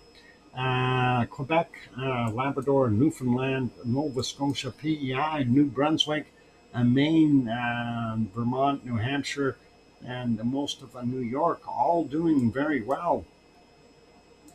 And then we get down here into the heavy populated regions of the eastern United States. Of course, the industrial basket, as well as heavy populations, creating a little bit of SO2 there. Looking at the rest of the country, central areas, and most of it looking pretty good. We have that residual stuff up in Montana, as well as Oregon and Washington. Population centers out in the West Coast, a fairly heavy SO2 from them. And then Popocatépetl not dumping out anywhere near as much SO2. So that and Mexico City, that stuff is all coming out into the Pacific. And it looks like everything from Central America, including down here in Colombia and Ecuador, is heading into the Pacific as well. So a little bit better there. And looking at what we've got here in Peru, going into Bolivia, not so bad today. Still seeing some residual SO2 there in the rainforests of Brazil. Hopefully that'll dissipate. Chile doing its thing, industrial stuff as well as volcanic activity. So all good for that one. Rio, again, population, same with Sao Paulo and Buenos Aires, and Paysandú looking a little bit better there, so not so bad. And then we get out here to Michael Volcano out in the South Sandwich Islands. We see very little coming from it. And then our mystery SO2 from many places that we have no idea where it's actually coming from. I'm wondering though if we are seeing a fair amount here because a White Isle volcano is dumping out its stuff. I'm thinking that it's getting drawn down and upward right now because of the way the weather is circulating. So likely a little extra emission from White Isle volcano, but I'm still thinking we've got some seamounts somewhere doing some dumping out of SO2, whether it's over here or over on the other side, as well as over here in the Indian Ocean. And I'm suspecting the Indian Ocean for this plume down here somewhere, maybe around here somewhere. And everything is drifting to the east, of course, due to rotation of the planet. Looking here, Tonga, Tofu is still doing what it needs to. Yasur, Gawa, Aoba, Abrams here in Vanuatu, they're all working away. And looks like, well, most of these are doing all right. Some of them have more SO2 than others. I'm just trying to figure out what island that one was, which volcano that is. Darn it, I can't remember. These ones elude me. I know Manam is out there, but that's over here somewhere, isn't it? On one of the other ones. So I can't remember what's over there, but that's okay. We'll get it into the head. Anyway, Luotabai Laki Laki creating most of that. And Luotalak is helping though, so that's what we got in Indonesia there. And it's Lagela and uh, Ulawan. Ulawan? Ulawan. Yeah. Yeah, it could be from one of those two.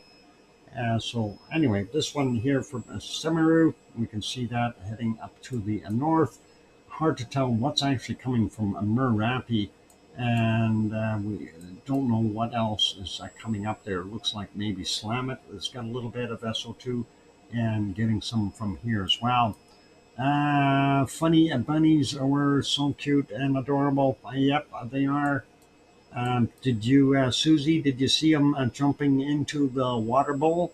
Uh, I don't think he was expecting to get all wet. Didn't know what that was.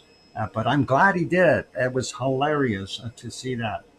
A little gaffer jumping in there. Anyway, Jakarta doing its thing and Krakatau. So those two, of course, combining their efforts with the high levels of SO2 in that area of Indonesia. And then, of course, going up a little bit more, we have Currency, and then we have Marapi up here. And so Marapi creating some of that, Currency most of this. And we have a 3.3 south of Iceland. We'll take a look as soon. Cinnabon doing its thing. It's all good. Normal stuff from Kuala Lumpur and Singapore, that area. Ibu and Dakono here on Halmahera Island continuing to do what they do best, and that's a throw off quite a bit of SO2. Our friends out here in the Marianas continuing their vigilance, as well as the material coming from Mayon here in our wonderful Luzon Island in the Philippines, doing its thing. And then, of course, Taal volcano right here, and Manila producing a fair amount of SO2 as well. So Marianas, yep, and then we have everything else here in Taiwan, pretty normal. Subanosi Jima has a fair plume coming out of it, and Kuchi no Irabojima is putting out a fair amount of SO2, as well as Sakurajima. Sue, I said it without you having to intervene. ASO also dumping out a bunch of a wonderful SO2 there. And then going up to Tokyo, we see Tokyo has a reasonable level. Asama, even though we can barely see what's coming out, is creating a fairly large plume of SO2 as well, but not that heavy. The rest is pretty normal for the Coral Islands, that region, and it looks like Wuhan and the other areas here north of Shanghai from some higher levels, a little bit there in Hong Kong. Not so bad in the other regions. Myanmar looking really clean. Sri Lanka's covered, but light levels. And then eastern parts of India, not so good. A couple of clear spots in the west, but nothing really that good. Pakistan, not as heavy as it could be, but still there. And then let's zoom out here for a second and look at these plumes. So we see all that stuff coming across the pond here, and you have to wonder, where is it originating from? And again, this is Reunion Island is here. So, sorry, here. And we know it's not from Reunion. So we know that there's other places, and it's kind of interesting to see. I wish we could spy on these sea mounds and see exactly where that gas is coming from. Anyway, South Africa continuing to smelt gold, and of course, we're still seeing quite a bit of SO2 coming from Nyamura, Gera, and Nyiragongo here in the Democratic Republic of the Congo, and still waiting for this SO2 to dissipate. And again, I'm getting a little bit suspect that we have something replenishing that SO2, and that is possible as well. Let's get into the rest of it, though. Looks like we don't have too much there in Africa. It's starting to dissipate, but our wonderful Urta Ale not visible due to all the pollution coming in from Saudi Arabia and the Kuwait and those areas. Of course, these heavy areas are where the oil refineries are. So Saudi Arabia, Kuwait, Iraq, Iran, some here in Egypt, some here in Lebanon, and some in Turkey as well.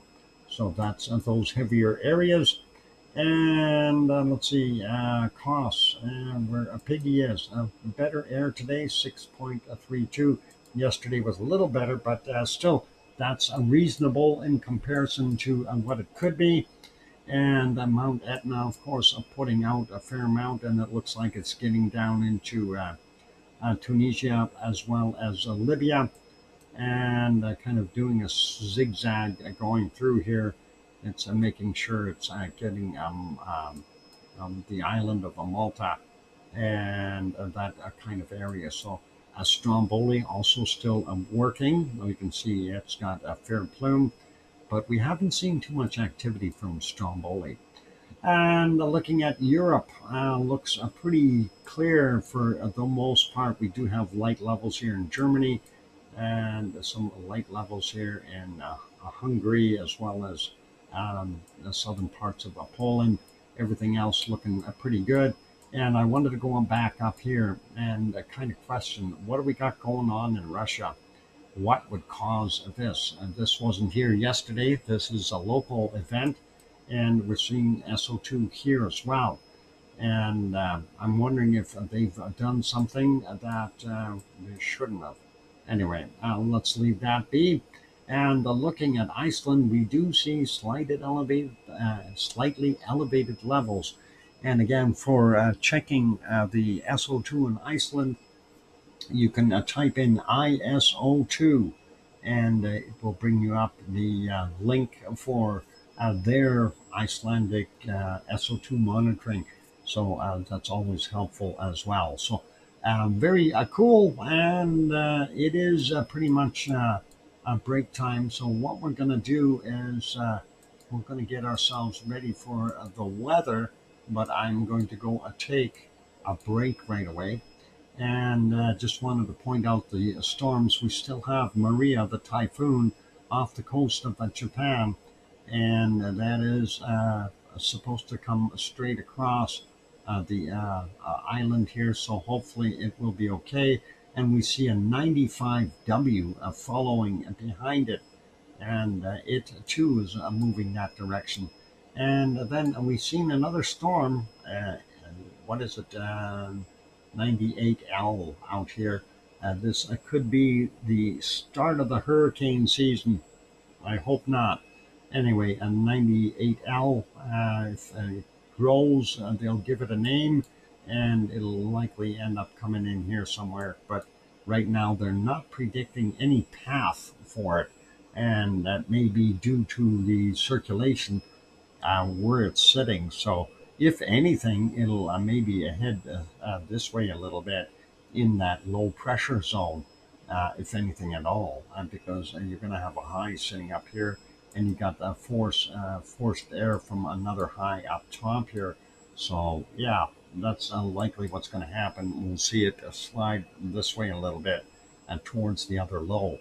All right, let's leave that be for right now. We're going to come back and do more of the weather when we come back from the break, ladies and gentlemen. In the meantime, let's put us back in Iceland. Keep an eye on that stuff. That is always important to see what is happening there. So hopefully my screens are moving. Double checking all the clocks are ticking. I do see the bottom right one, or sorry, bottom left one is not. Why is it decided to stall? All the other ones still going? No, now oh yeah, they're all actually going. Okay, we can leave that. What? Nancy Curtis, 12 hours later. 12 hours later? I hope it's not 12 hours. I have no idea what you're talking about. All right, I'm going to go take that break, ladies and gentlemen. If you haven't yet hit that like button, please give it a quick bump. Help us out that way for the YouTube analytics. And also, if you have not yet subscribed, consider subscribing. That'd be really cool and awesome. On that friendly note, I'm your host, DrFox2000. And here comes some music. I'll be back after the break. Don't go away. More to come. Thanks.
And there we go. The microphone is back on. Bunny lovers, there is a bunny drinking water right now. I think it's LB. And now LB is going over and getting something to eat in the dispenser house. All cool. Okay, yep, LB is definitely eating.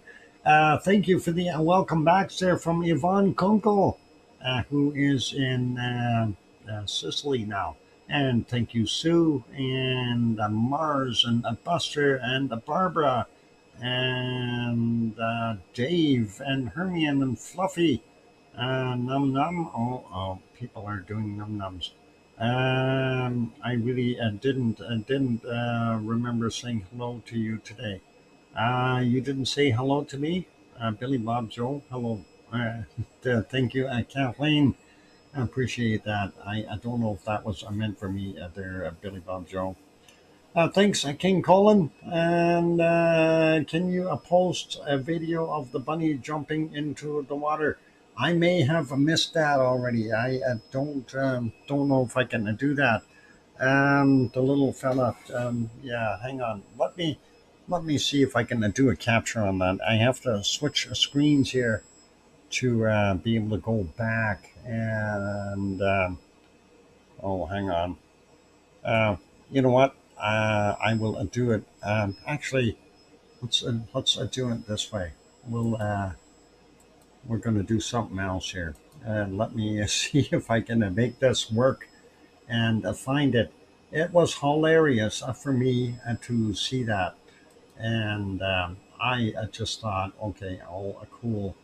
My channel and go to the live streams and go to the bunny stream, and I think I said it was at sometime at 6:16 is when that happened. So let's see if I can go back that far. Six. Yep, we can go back that far. Let me see if I can get that on the screen. Actually, let me copy this, and we will go plunk it into one of our screens here that has nothing in it. Whoop. Oh, I gotta take that out of there. I'm gonna put it over here. Never mind. We'll get things working. Paste and go, and let's see if I can get over to the other one now and do that and make it bigger. Hang on, we don't want that one. We'll go to where are we going? Here, and we'll get rid of this. There's the bunny currently eating right now. That's LB, and we'll go back to somewhere around 6:16. I don't know if I'm right on there. That's a 6:52. There's a 6:59, and there you can see LB. She was here, and the little one is here. Actually, the little one is right in here. You can't see the little one. He is hiding. And if I expedite this and make it go a little faster, we can see him. And let's go move it a little bit further on here. 6:11. There we go. Let's watch right in here. Oh, there. You see the little one? There he is. He plunked into. Mama's chasing him out of the food, saying, "Get out of my food!" Right there. And I should let me back that up a little bit. We'll do the recording here from this point on, and then we'll post that later. And there you can see the little one, and of course they are defensive. Yeah, with that, and the little one bumped his nose against there, unfortunately. So he's in there. He'll be heading out of there. He'll come through the back area there in a second, and you'll see him. He's inside the dispenser right now, sitting on top of the food, and that's all okay. He's checking the place out. That's the first time I've seen him in there. So all good. And he doesn't quite understand the plexiglass yet. Um, if it fits, sits. I sit. Oh, okay. And there, the little one just ran away. Mama's chased him away, going, "Get back home." But the little one was in there, and we're recording that so I can pop that ahead a little bit. And let's see if we can just move it ahead just a few seconds here. There's the little one again, and he's up here eating stuff and doing his thing. And look how cute that little bouncer is. And that, well, it's not bouncer, it's a ripper. Ripper. A force field, not plexiglass. Yeah. Well, obviously something. And that plexiglass, of course, is to the point where, you really have to wonder. You see that patch on there. That is, of course, where LB broke through the plexiglass when BB scared her. And so it is pretty awesome. Anyway, you'll see the little one doing a little bit more stuff here. Well, just humor me. We'll record it a little bit more here. And the little, of course, being courageous and exploring the environment. Oh, now he's cleaning himself. He's a good little bunny. So all cool to see that. And it's nice. This is actually the second batch of bunnies for this year that our wonderful LB has produced. Oh, there he goes. He's heading back over there. He's going to get in trouble yet. His mama don't want him sharing food.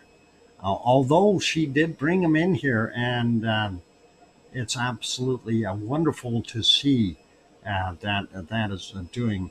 How far is the fence dug into? The fence is right at ground level. There is an area a little further up that they can get underneath, but the little one is still small enough to squeeze through the fence. So that is important to note. And we should be able to see him here in a couple seconds come out of the tree area. Now you can see him. He's behind the tree. You could just see that little tail bopping through there, and he's sneaking through between the dispenser box and the tree. And you'll see him come out of there in a second, and he'll sit down right out in front. Let's see if we spot it. Well, we're going to see it. He's going to be there. So, Yvonne Kunkel, get some sleep. There's the little one. And he's sitting up front and center, all cool. And he's watching his mama eat. And he's going to go for a dip in the pool now. Yvonne, get some sleep. And hopefully that ouzo will wear off by tomorrow. Well, drinking blue stuff is always trouble. Good night, Yvonne Kunkel. Rest well. And all the best to you. Hopefully we'll see an eruption there at Mount Etna for you. And that'll be cool. Anyway, the little one here, he's just biding his time watching Mama eat and trying to figure out what is going on. So, all right, and now he's going to get on the move. I know he is. He's just hanging around going, well, Mama don't want me over there. Where else can I go? Let's make some trouble. Bouncing around, and I think this is where he ends up going and getting a little bit on the wet side. Very, very cool to see that. There he goes. And now he's checking out the water bowl and goes, oops, yikes, what is this? It's wet. And then he hops back out. A little dip in the pool. So very, very cool. And that is the neat little bunny. And I've named him Ripper. And Ripper, of course, there he went off the screen. So that's all we want to record of that. Very cool and nice to see the little guy, and hope you guys enjoyed that little interlude. And that is from early this morning.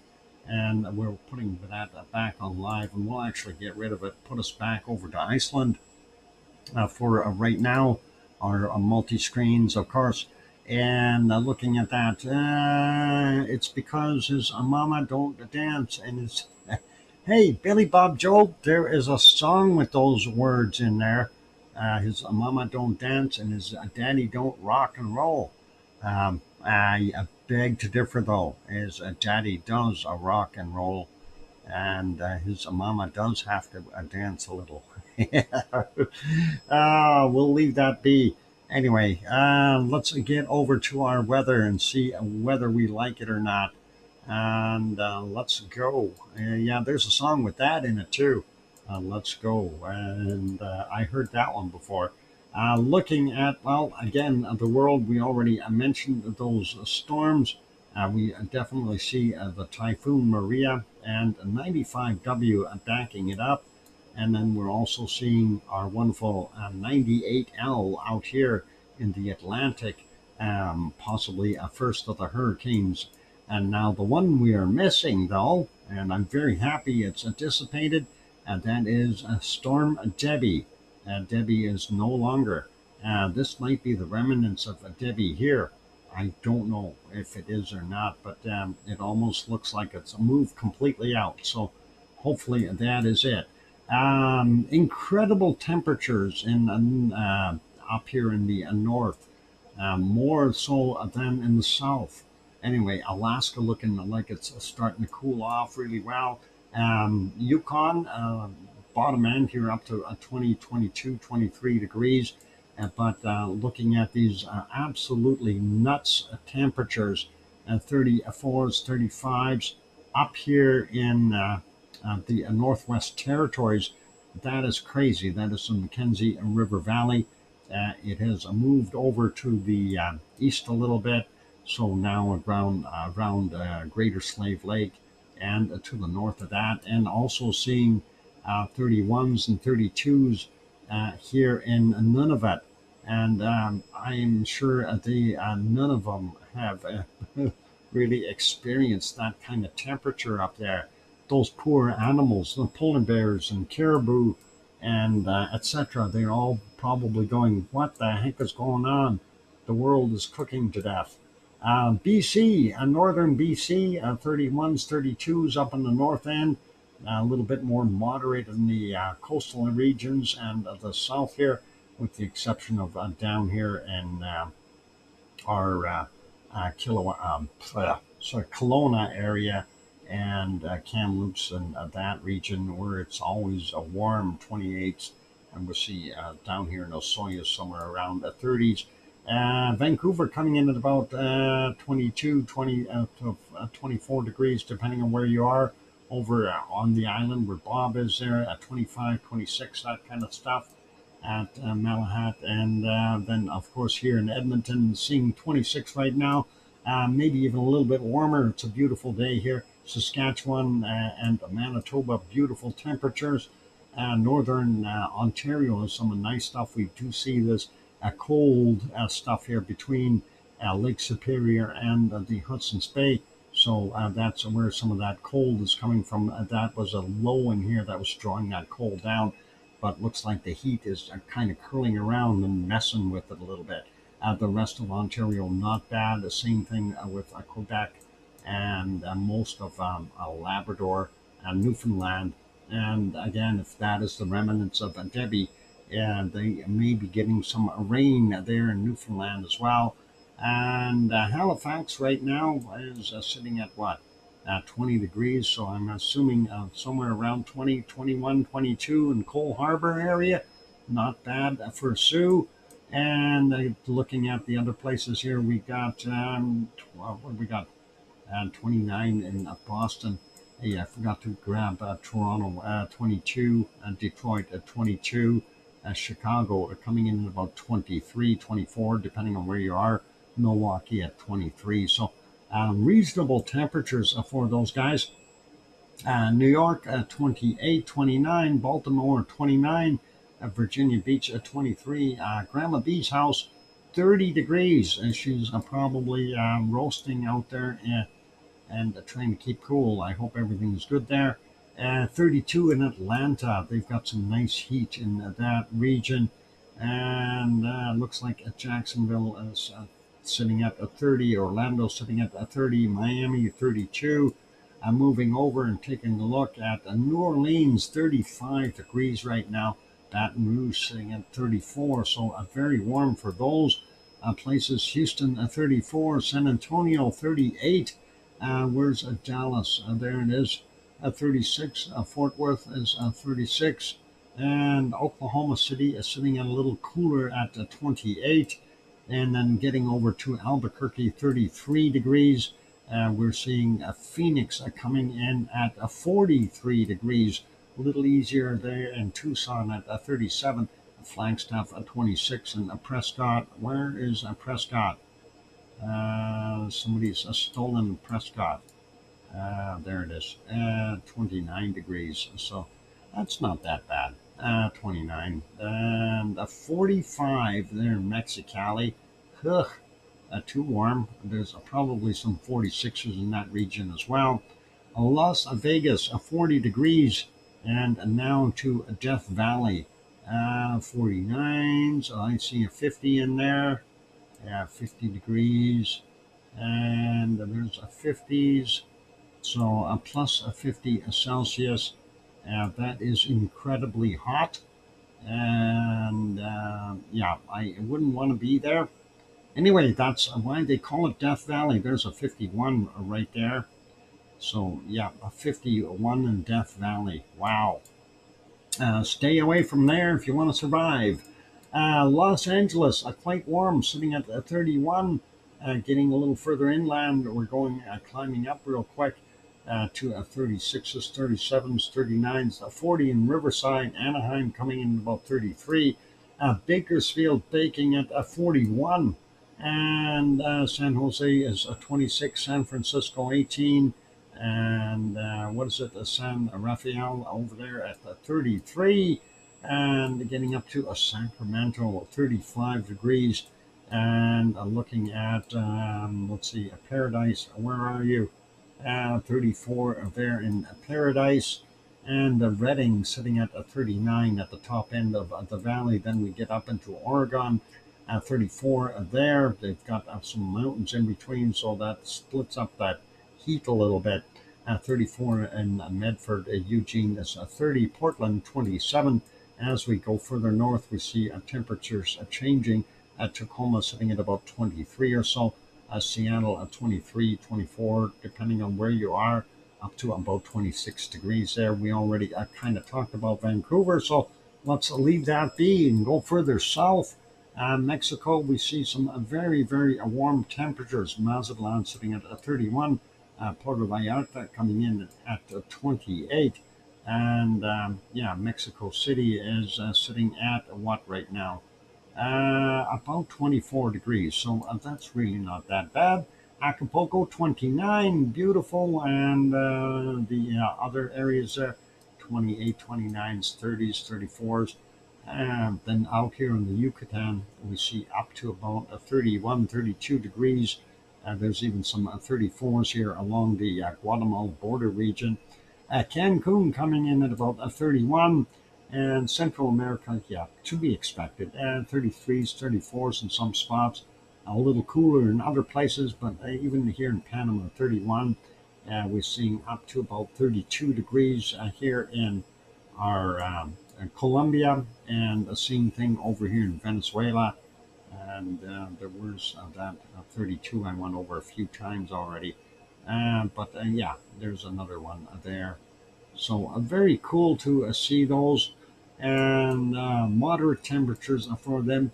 Guayaquil, a little bit warmer right now, sitting at 27. I think yesterday we checked it was about 23 or something. Lima sitting at 16. Going over to Rio de Janeiro, a little cooler at 18 degrees. We can see where that cold kind of cuts off and is coming up the eastern side here, and it kind of cuts off and is getting everything from Buenos Aires and Uruguay and eastern part of southeastern part of Brazil with some fairly cold temperatures. Hopefully they'll warm up. Santiago is sitting at 14. That's in Chile.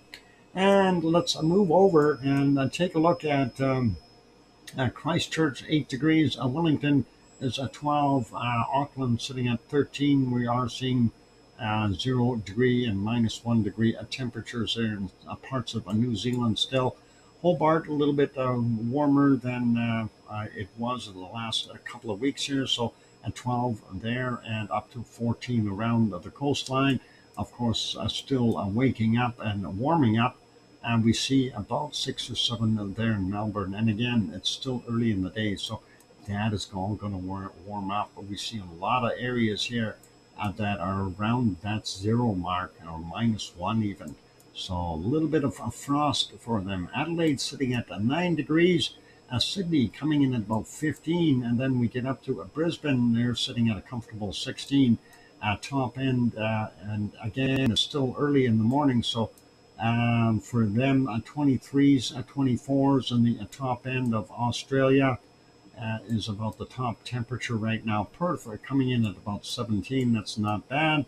And getting over to Fiji, 24s, 25s, even some colder temperatures down to 21 here. That is incredibly cold for them.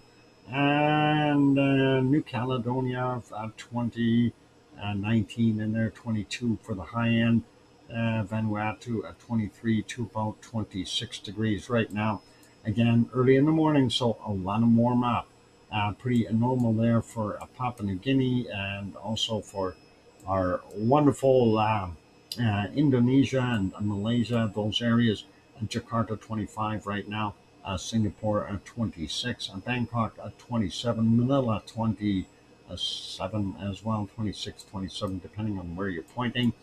And a real quick look here, Kagoshima sitting at 26, not quite as hot as yesterday, 28 in Osaka, and Tokyo sitting at 28. And where that storm is going across, well, it's going to be interesting. We see things starting to cool off. It is drawing in a little bit colder air from the north. Sapporo is getting about 22 degrees.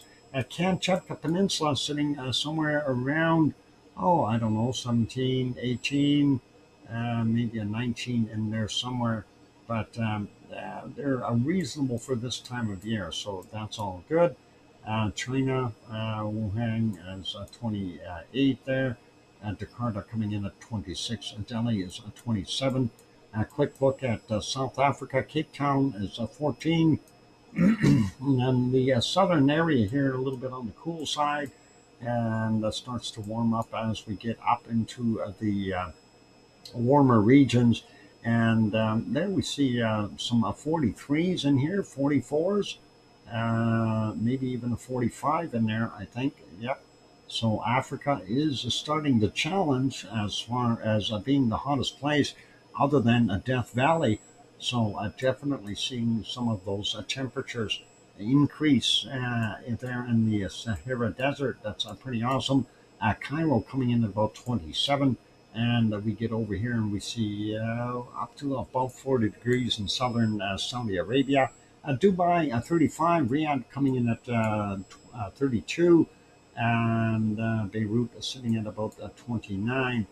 Baghdad 33, Malaysia up in Turkey 22, Adana 28, and Piggy's island of Kos, she's got about 29 degrees right now. That's quite warm for this time of day.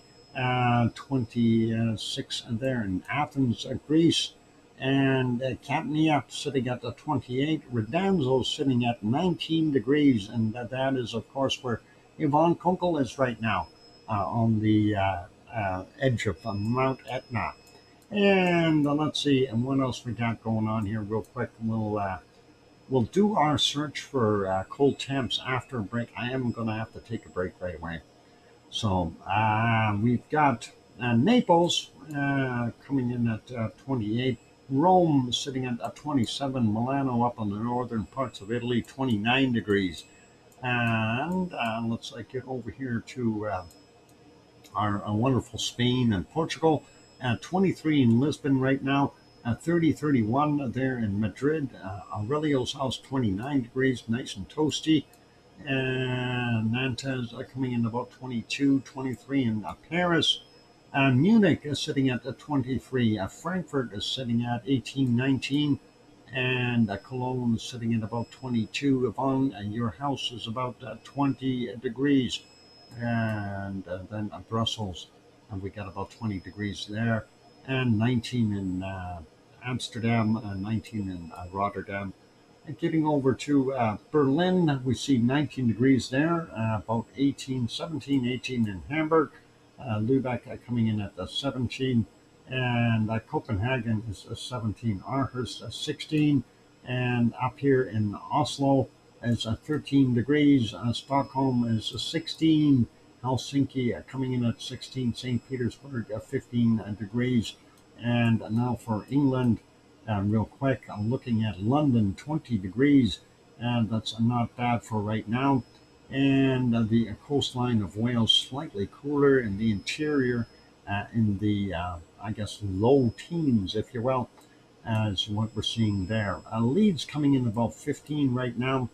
Glasgow sitting at 14. Aberdeen 14, 15 degrees there. So that's not bad for them. They are seeing slightly warmer temperatures, well, maybe about the same on the coastline. And Dublin coming in about 16, and then we've got about 13 there at Irish Monk's House.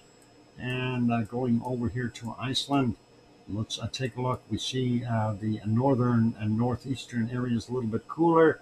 Of course, our ice fields out here at minus, 0 or a +1. I swore I seen a -1 in here earlier somewhere. There's the -1. I knew I seen it. Anyway, Reykjavik, the capital, we're seeing 11 degrees right now. And Grindavik sitting at about 11. Our eruptive area will be about 11. Reykjanes and Keflavik and those areas. Keflavik is 11, the Reykjanes 11, and Jarnvik 11. Airport about 11 degrees.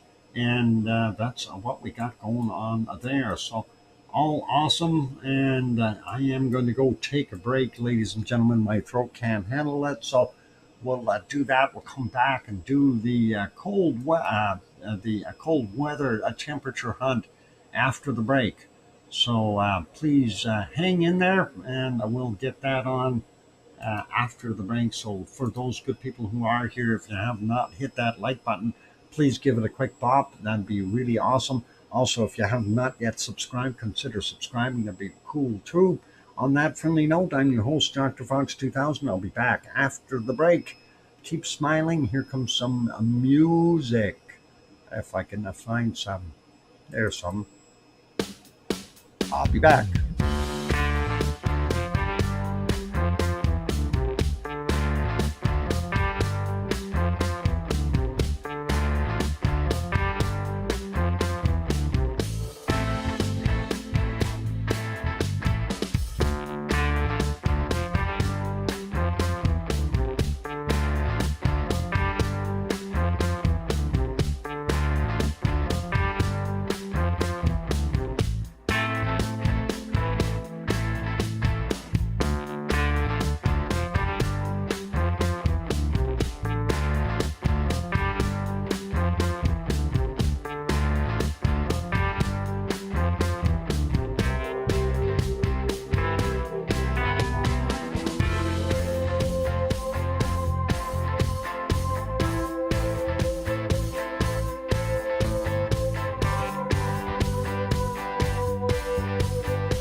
microphone is back on. Welcome back, everyone.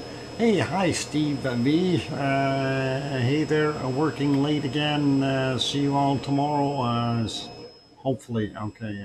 Hopefully tomorrow. Okay, cool. Thank you for the welcome backs here from Sue and Kathleen and Mars and Kananaska's country and Dave and Barbara. Hope everyone is having a good time here. Let's continue on with what we're doing. I did, before we want to go over to the finding the cold temperatures, I did want to go and take a look at our earthquakes again. And just want to have a quick look there. Thank you, Hermione. And somebody had mentioned that there was a larger quake out there somewhere. And there they are. There's a couple of them. We got a 3.12, 9.7 kilometers down, 22, what was it? 2212. And the other one is a 3.1 and 9.4 kilometers down from 2218. So right there. So thanks, King Colin, and a little bit of activity there. I don't know if that's going to mess with our eruption, but we did have those same kinds of quakes prior to our eruption. So something to consider there. We'll see. We're not seeing too much activity that's newish here. All these are a little bit aged as far as the color is concerned. So that's how we kind of tell. Hopefully, we'll see something happening in the future. Hey, C&D boy is here, and Brian. Welcome, Brian. Good to see you. All right, so we've already gone through our weather for the most part. We're just on the hunt for cold temperatures right now. And Sue is going to freeze us out with her magic minus 88. No, I see a minus 84. Let's see if we have anything colder. Minus 86 is what Sue found. I see a minus 84 here. Let's see, where is that? I'm going to zoom in on that. Minus 83. Let's see if we can find that region. Minus 84. 83. Oh, and there's an 87. A minus 87 right there. That is a cold. Where's my magic minus 88? Okay, 87 is what we've got. Oh, there's the 88 right there. Minus 88 degrees Celsius. And that is plenty cold. And so that's what we've got for today. And they're in Antarctica. And I don't think there was anything colder than a minus 88. At least I didn't spy anything or glimpse anything that was colder. So hang on. Did we have a minus 89 in here? No, maybe not. Minus 88 is about the coldest I can get. Okay, so we'll call it minus 88 there. Let's go take a look at Greenland and see what we've got there.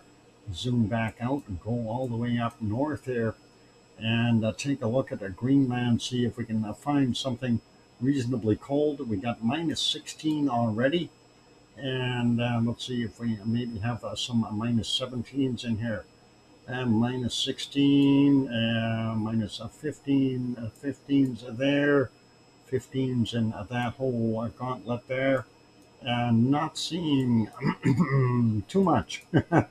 15s, 15s, and just scooting around here. We do have minus 16, so let's call it minus 16, and let's see if we zoom back out a little bit and take a look at Canada, and see what we can find there. Minus 8 up in the north here so far, minus 9. Let's zoom into that region. There's that minus 9. What's in here? Minus 8.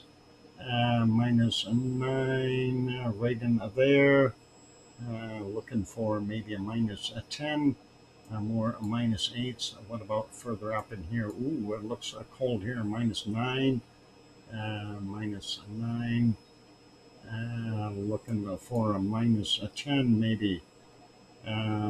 Warming up over there. So far I have not found a minus 10, but I'm not too worried. Minus 9 is a good temperature. More minus nines. I bet you I have to zoom in to locate a small spot of a minus 10. Let's zoom out by one and just see a minus 8, minus nines. Yeah, I don't see anything going into a minus 10s here. Darn it. Minus 9. Again, there. Minus 8. Yeah, minus 9. Let's zoom back out and take a look at a little further south here. Do we have a minus 8s, minus 9s? And why is this so jerky all of a sudden? Almost like there's something else running in the background. I hope it's not trying to scan or something when it does that. And let's see, minus 9s. I'm still not seeing that magic minus 10. It's gotta be in here somewhere. Minus 9 is the coldest I see so far in Canada, eh? And let's go a little further south. Well, I don't see anything there. Let's see. What about here? And do we have? Oh, that's not going to work. And that's a minus 3 and 4. So that's, well, I'm going to call it minus 9 for Canada. That's all I can find. Let's see what we have in Alaska. And I'm hoping that we have a minus 20 up here. Minus 8 for sure. And not seeing a minus 20 anywhere. Darn it. Okay, that is about the coldest spot there. The rest are slightly warmer. And that is Alaska for you. Not seeing anything else there. And now we're going to find what we have in Russia. And I think we have to start checking the islands because that's where the cold stuff is. Maybe, maybe not. No, that's not good. We see, oh, here's some cold stuff up here. Let's try this and see what we got. Minus 6. And let's see, down here, minus 5s. There's a minus 7. Hoping for a minus 8. We got the minus 7s. And not sure what I need to beat there, but I think a minus 7 is probably the coldest that we're going to see in Russia right now. So that's not that bad. And they are enjoying a little bit more summertime there in most of Russia and Europe. And I remember if Yvonne was saying it, and Hermione was saying it, that they're missing out on summer there in Europe. And it looks like they've got summer now. So that is awesome. So that's our temperatures. Overall tide. How do we get to an overall tie there, Sue?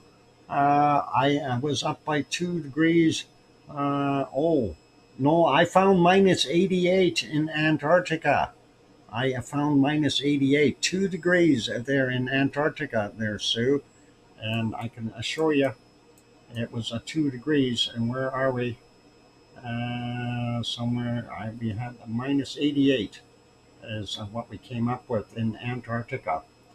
Let me just find that again. A minus 86, 87. There's right there, minus 88. So it was 2 degrees. Definitely minus 88. You had indicated minus 86, right?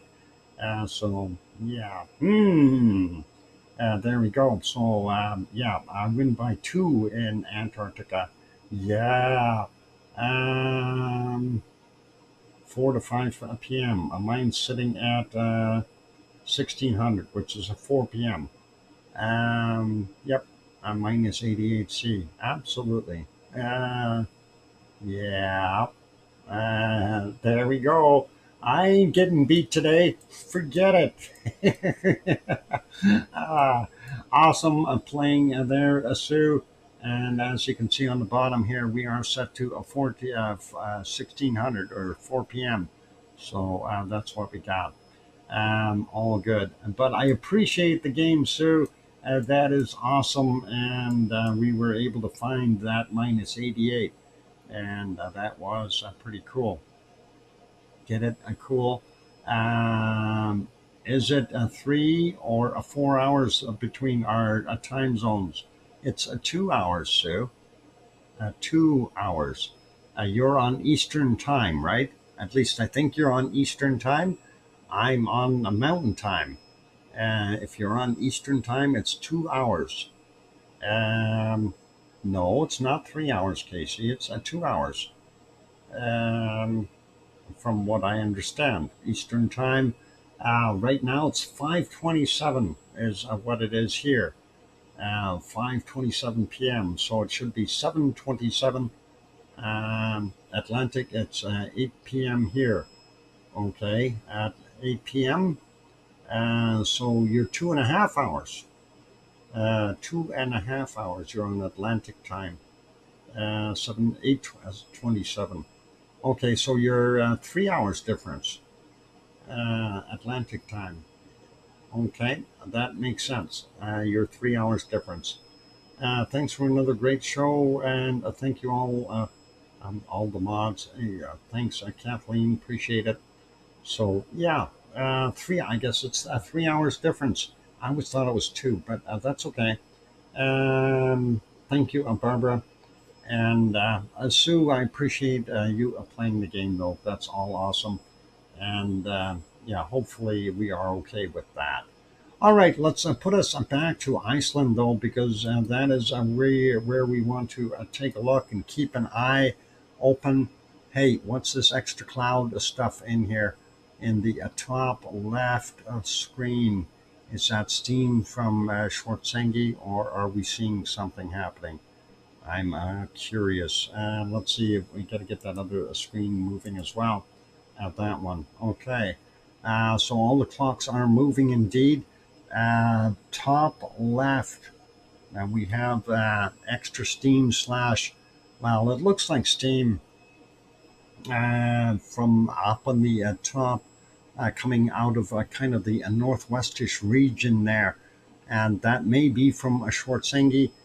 We don't have any cameras pointed directly over there right now that I know of. So hopefully that will just be steam that we're seeing.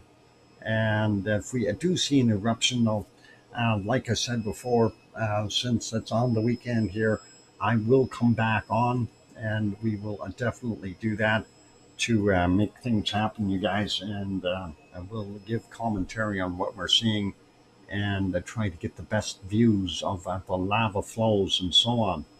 Anyway, be good, everyone. Thank you all for being here today. We've had no super chats or no new members this around. We've had lots in the last couple of days. So thank you, everyone, for supporting. Even hitting that like button is a support. So please, if you haven't bopped it yet, let's see if we can get those likes over that 100 mark today. For this stream, it will in about 30 minutes will be flipped over. So if you haven't bopped it yet, let's see if we can get it over that 100 mark in 30 minutes here. Anyway, be good, everyone. Take care, and really take care of yourselves. And of course, we're going to be watching, so we'll see what happens. Be good, be kind, take care of yourselves. Big thank you to our moderators, Arizona Snowman, and Piggy, and Sue, and C and D Boy, and Yvonne Kunkel, who's now sleeping. And let's see, at least she should be. And who else we got? We got Siggy and Gura and Gary at 24/7 Live, VZ Skies. Thanks, moderators. Appreciate all of you. Big thank you to everyone in here. Billy Bob, Joe, Buster Brown, Lizoid, Sue, Mars, Kananaskis Country, King Colin, and Barbara, and many, many more. Thank you all for being here. I appreciate all of you. Take care. Have a good night, or, well, good evening, good night, good day, or good morning, depending on where you are in the world, right? And Cat D. I just saw a meteor over the ocean. 23 Grindavik south. I couldn't see it on the bottom right cam. Oh, okay. Here I was watching another stream. Darn it. Well, it's kind of high level cloud there. I don't know about seeing that meteor. Hopefully, um, hopefully it'll happen there. And which south of Grindavik, I couldn't see it on the bottom right cam. Here, I was watching another stream. I'm wondering, you wrote down that time. Let me just note that time for a second.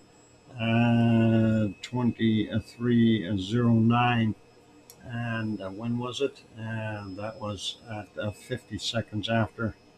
And that may not be synced into the same time zone or same time. Let's just see if we can spot it here. You did try to go take a look at it.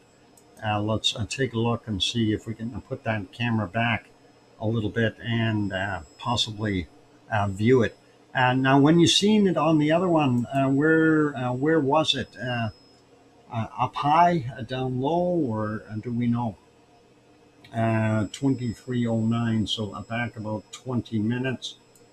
See if we can get to the right clock position. 23:12, a little bit further. There's a 23:06, 23:07 right there. And Doc, you are the nicest host on the internet. Wow, thank you, Barbara. Appreciate that. Anyway, let's see if we can spot something. I'm going to just advance this to about 8 minutes after and see if that might be of help here. If the times aren't synced correctly between them, and maybe we can see it on this particular shot. So I'm always curious.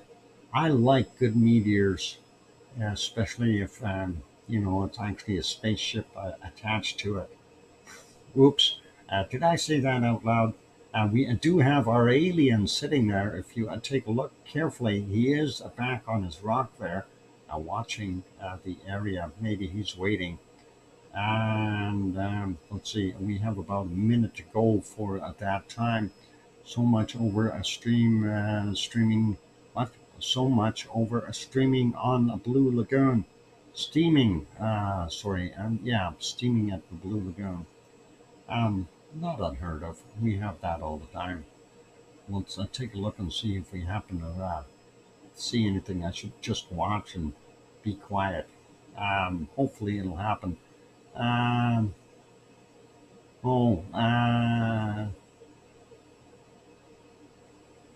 Perseids a meteor shower tonight. That's probably what you're seeing there then. Thanks, Bob. Yeah, it is that time. It is the 10th. That's usually when they happen. So very, very cool. Yep, there it is. Did you see it? I don't know if you've seen it. Let's back that up. Take a look right in this region, right in here. You'll see it. There it is. Poof. Went right in that cloud. And there it is again. Let's back it up one more time. And yep, that is awesome. And yeah, there it goes. Okay, one more time, and that'll be good for that. Thank you for pointing that out, Kat. And that is all cool. And at least we got to have a look. Let's put it back on live. Hey, look, and it's glowing out in the water. It's a ship that landed. It's heading towards Grindavik. It's the aliens coming to pick their buddy up.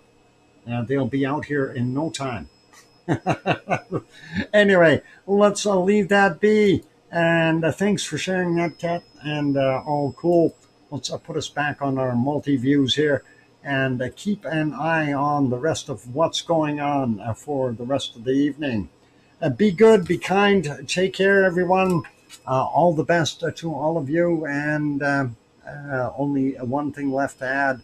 Please, please tell your loved ones that you love them tonight, for tomorrow is never promised. I'm your host, Dr. Fox2000, here in Edmonton, Alberta, Canada. Take care and good night, and oink oink.